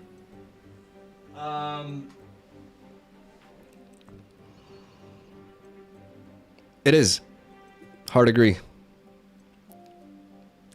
Watcher is mandatory and irreplaceable. Tasty, Fatefolk, or Mundo or something is okay, but not nearly as good. I was thinking of putting Mundo in the sideboard for Kai'Sa, but I don't know what I would take out. Because I'm not taking out the wind walls. Like this card is essential. Like this card is absolutely key. Like if I want to have a chance against Irelia, like I really need this. I also need it against any sort of gear deck. Like this card is the third Defy. Like I bring against a lot of decks. The second Singularity, I'm still not 100% convinced of it, but I think it is good to deal with mid-range stuff and to be able to bop Vex in the bench without bringing her to the battlefield and dealing with her nonsense. And double Pickpocket just feels too good against like Miracle decks, and also like maybe like Victor and stuff. So it's hard to say what I would take out from the sideboard, but I still have to grind. Like I still have to practice a lot, like the Kai'Sa matchup. Like I don't know how good it is, like how good my counter spells are against it. I think I can beat Kai'Sa if I change up my play patterns a little bit. Like that Kai'Sa that we played was like more mid-range, right? Like it was not the actual standard version. Like a lot of you mentioned, I know it was worse, but it, like I felt, you know, pretty good with the combo, but eventually I run out of counter spells against hard control decks like that. So I sideboard some more, but I need to think more about like spreading my units to not be so vulnerable. I need to counter stuff like Bellows Breath. I need to leave at least like maybe like take out like 2 Thwonks and leave 1 Janna and 1 Thwonk so I don't get bodied by Watcher in the late game. It's tricky, but Emperor's Divide actually helps. If I hide it, I can counter battlefield targeting effects. Like the shot one, the gun from red that deals 2 damage. Forgot the name of that one, but like I have plays. I still don't know about the Stupefy. It feels like it helps me cycle through the deck, but I feel like I could have something that gives me that has more of an impact. But it feels really good with Rainbow Student. But I feel like the Stupefy is actually the card that I'm more iffy about. But I don't think I can afford to run more stuff that consumes power, because I actually consume a lot of power in the early game with some of my sequences, and that's also an issue. Piercing Light, yeah. Against gear decks, how many gear removal cards do you think are needed? As many as you can. Like if I face a Zir, I bring in Pickpocket and I bring in Disarming Rake, right? But I can't just have my sideboard be entirely anti-gear, because that just doesn't cover stuff. I don't think gear decks are like full gear decks are super common. Like you have a Zir, but I don't need to destroy every weapon from a Zir to do okay, you know? Have you considered Bellows Breath? Yeah, but it just eats up a lot of my power. And I only really combine it with Watcher. That's it. So it actually doesn't make sense in my list. Yeah, it combos with the Watcher, but that's fundamentally it. It could be a one-off for when I want to clear a board, but I just don't know how often that's going to be.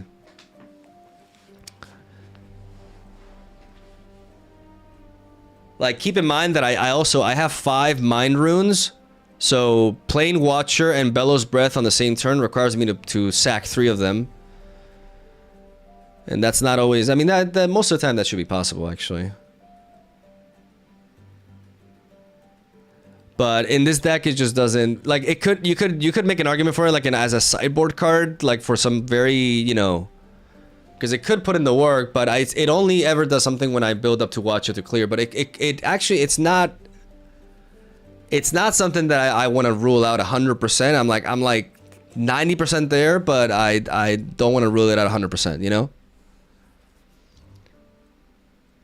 Would you consider less Thwonk for some gear? Absolutely not. Absolutely not. This card is everything. This card, I would play 4 or 5 of these if I could. I mean, there's the other stun, right? But it consumes power, and that makes it rough. And Janna exists, which gives me a body. But Thwonk is crazy, dude. Especially with my Eager Apprentice, I pay 3 energy, and I stun 2. And that against Draven is insane. 2 Zanyas in this deck. The problem that I have with Zanyas is that I actually think it's a bait in Ahri, because you don't control what dies. And because I played Electring Yordle, if I face a control deck with Zanyas, they can just pop the Yordle first, trigger my Zanyas, and then just do something else, you know? It could be a thing. It could be a consideration, but like maybe in the sideboard too. But I feel like in this deck is just a bait. I feel like Zanya's is its best usage by far is in Irelia.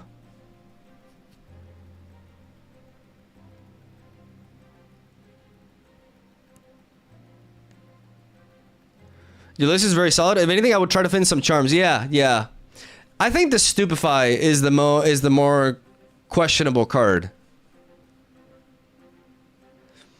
The problem I have with Charm is more power that I consume, but I think, you know, if I have to, I have to.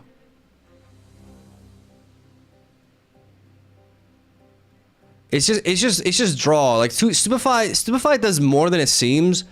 It cycles through my deck.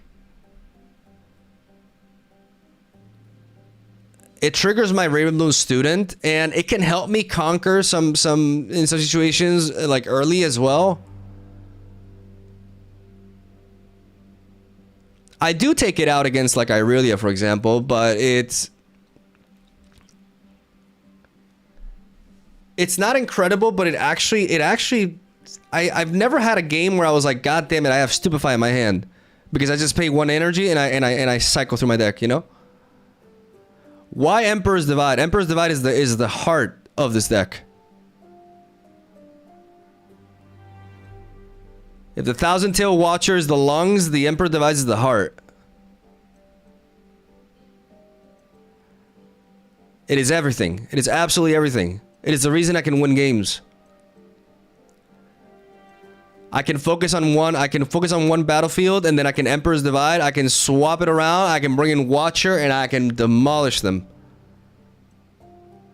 It's also incredible against Irelia because I can bait Irelia to buff and buff and buff until they can kill my entire board, and then I Emperor's Divide. I get the fuck out of there, and I come back with a vengeance. It is essential. And it is a 3 of, and it will always be a 3 of. I am certain of that.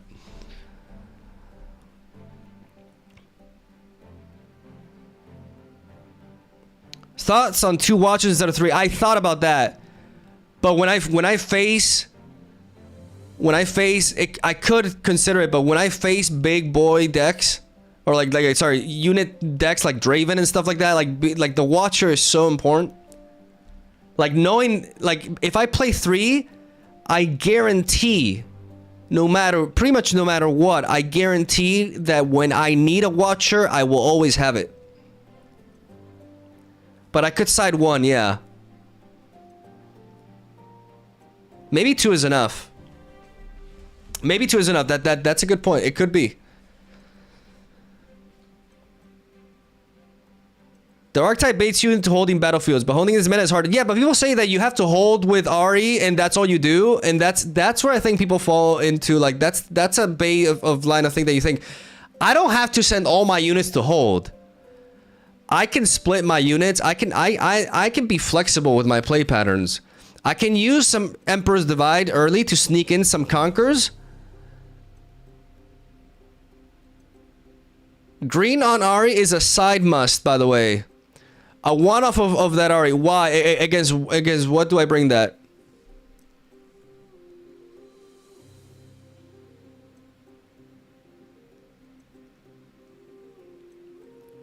Why no Blitzcrank? Because I actually don't like it in this deck. It's very cost expensive.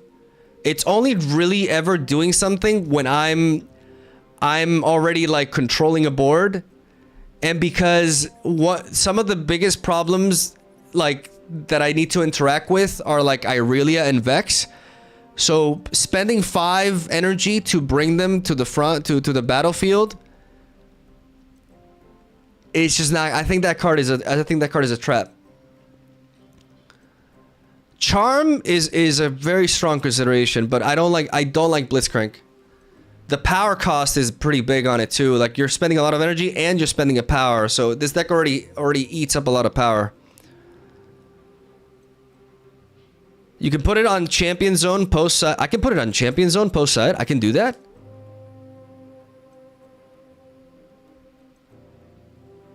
I didn't know I could do that. I did not know I could do that.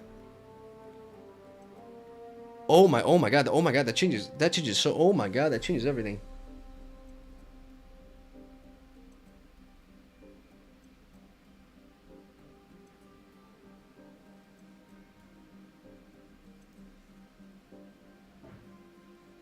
Yeah, I mean the tank. No, I think Blitzcrank has a lot of positive traits. I could see myself running it as a one-off. I could drop 1,000 to a Watcher and play 1 Blitzcrank. Like there's things I can try for sure. But that, oh my god, that Ahri stuff though, like that's interesting. I actually did not know I could do that. Oh. What do I bring her in as a chosen champion against though? Like Aurora, okay. But what else?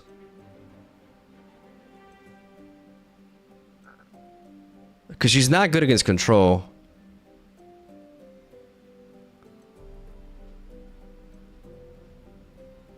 Yeah, Cloth Armor. No, Cloth Armor is a card that I considered. It's definitely a card that I considered, but the problem is my deck is very spell centric. I have to maximize what Ravenbloom Student and Eager Apprentice are doing, so I don't want to play gears like that. I want to play cards that are spells, that buff my Ravenbloom Student, and that benefit from my Eager Apprentice being in the battlefield. Okay, my wife is super maj. I don't know what else. Okay, I'm going, babe. Just a couple of minutes. What else would I bring in the hold Ahri against though, realistically. Like I'm not gonna bring her against Draven. Like I need a Inquisitive against Draven. Like I get Aurora, but what else? Because one slot in the deck is a big deal. Any deck that likes to hold, yeah, but that's not a problem for me. I mean, maybe Master Yi, but am I gonna put one card for that? I don't know. I don't know. I feel like my worst matchups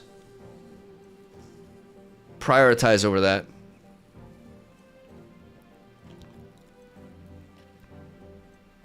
You can hide Zonya in the location and choose when to pop it.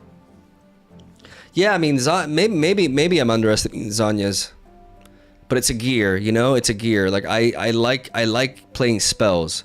I like that everything buffs my Rainbow Student. I like that the vast majority of my spells are cheaper with Eager Apprentice.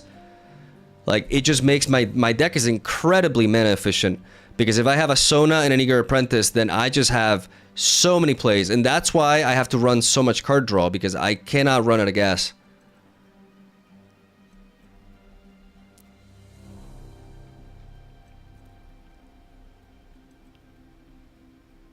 And this guy is an MVP. This guy seems like he's not doing much, but he's cycling through my deck and he gives me a tank. Like, yeah, he's weak, man, but a lot of times for a lot of trades, when they bring in a 6 power unit to attack me. Ahri triggers 5 power. I have this and Sona on the board. They can't kill my Sona. Like this guy is, I love this guy. His draw helps me find Sona more often. Like this guy is amazing. Probably side green Ahri into Irelia. Green Ahri into Irelia. Oh my god. Yes. Now you're talking. Irelia. I run counter spells. I run stuns. And I can bring her in and Ooh, that is a consideration. Absolutely. I just did not know that mechanic. I just didn't even think about it because I didn't know that mechanic. Oh my god. Oh, there's a lot to do. There's a lot to test. There's a lot to test. Like the 1,000-tailed Watcher, maybe I can afford to play 2. Honestly, I feel like I can. I can try 1 copy of Blitzcrank. I can try to fit in Charm. I can try to the Ahri alluring in the sideboard. And I could enhance this even further. If anything that I can do to make the Irelia matchup better. Oh my god. And then it just comes down to piloting. Then it just comes down to piloting, which is everything. Oh, this is so exciting. This is so exciting. I just love doing this. Oh my god. I don't have time, Hatridge. My wife is very mad, and I said a few minutes, and it's already over. Thank you, everybody, for sticking around and for coming and watching and all that shit. I'm a bit fried because I started the stream late, but I haven't been sleeping as much, and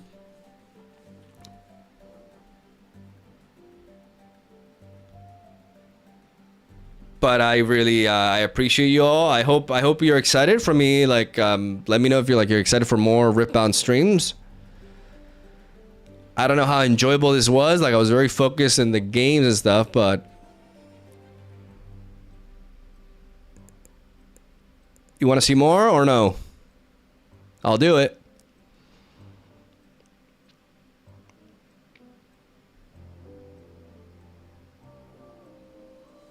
It's all I ever wanted.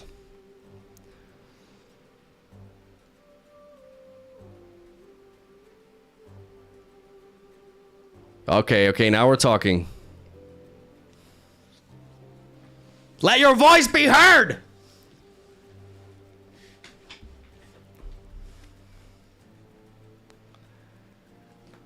Okay, oof.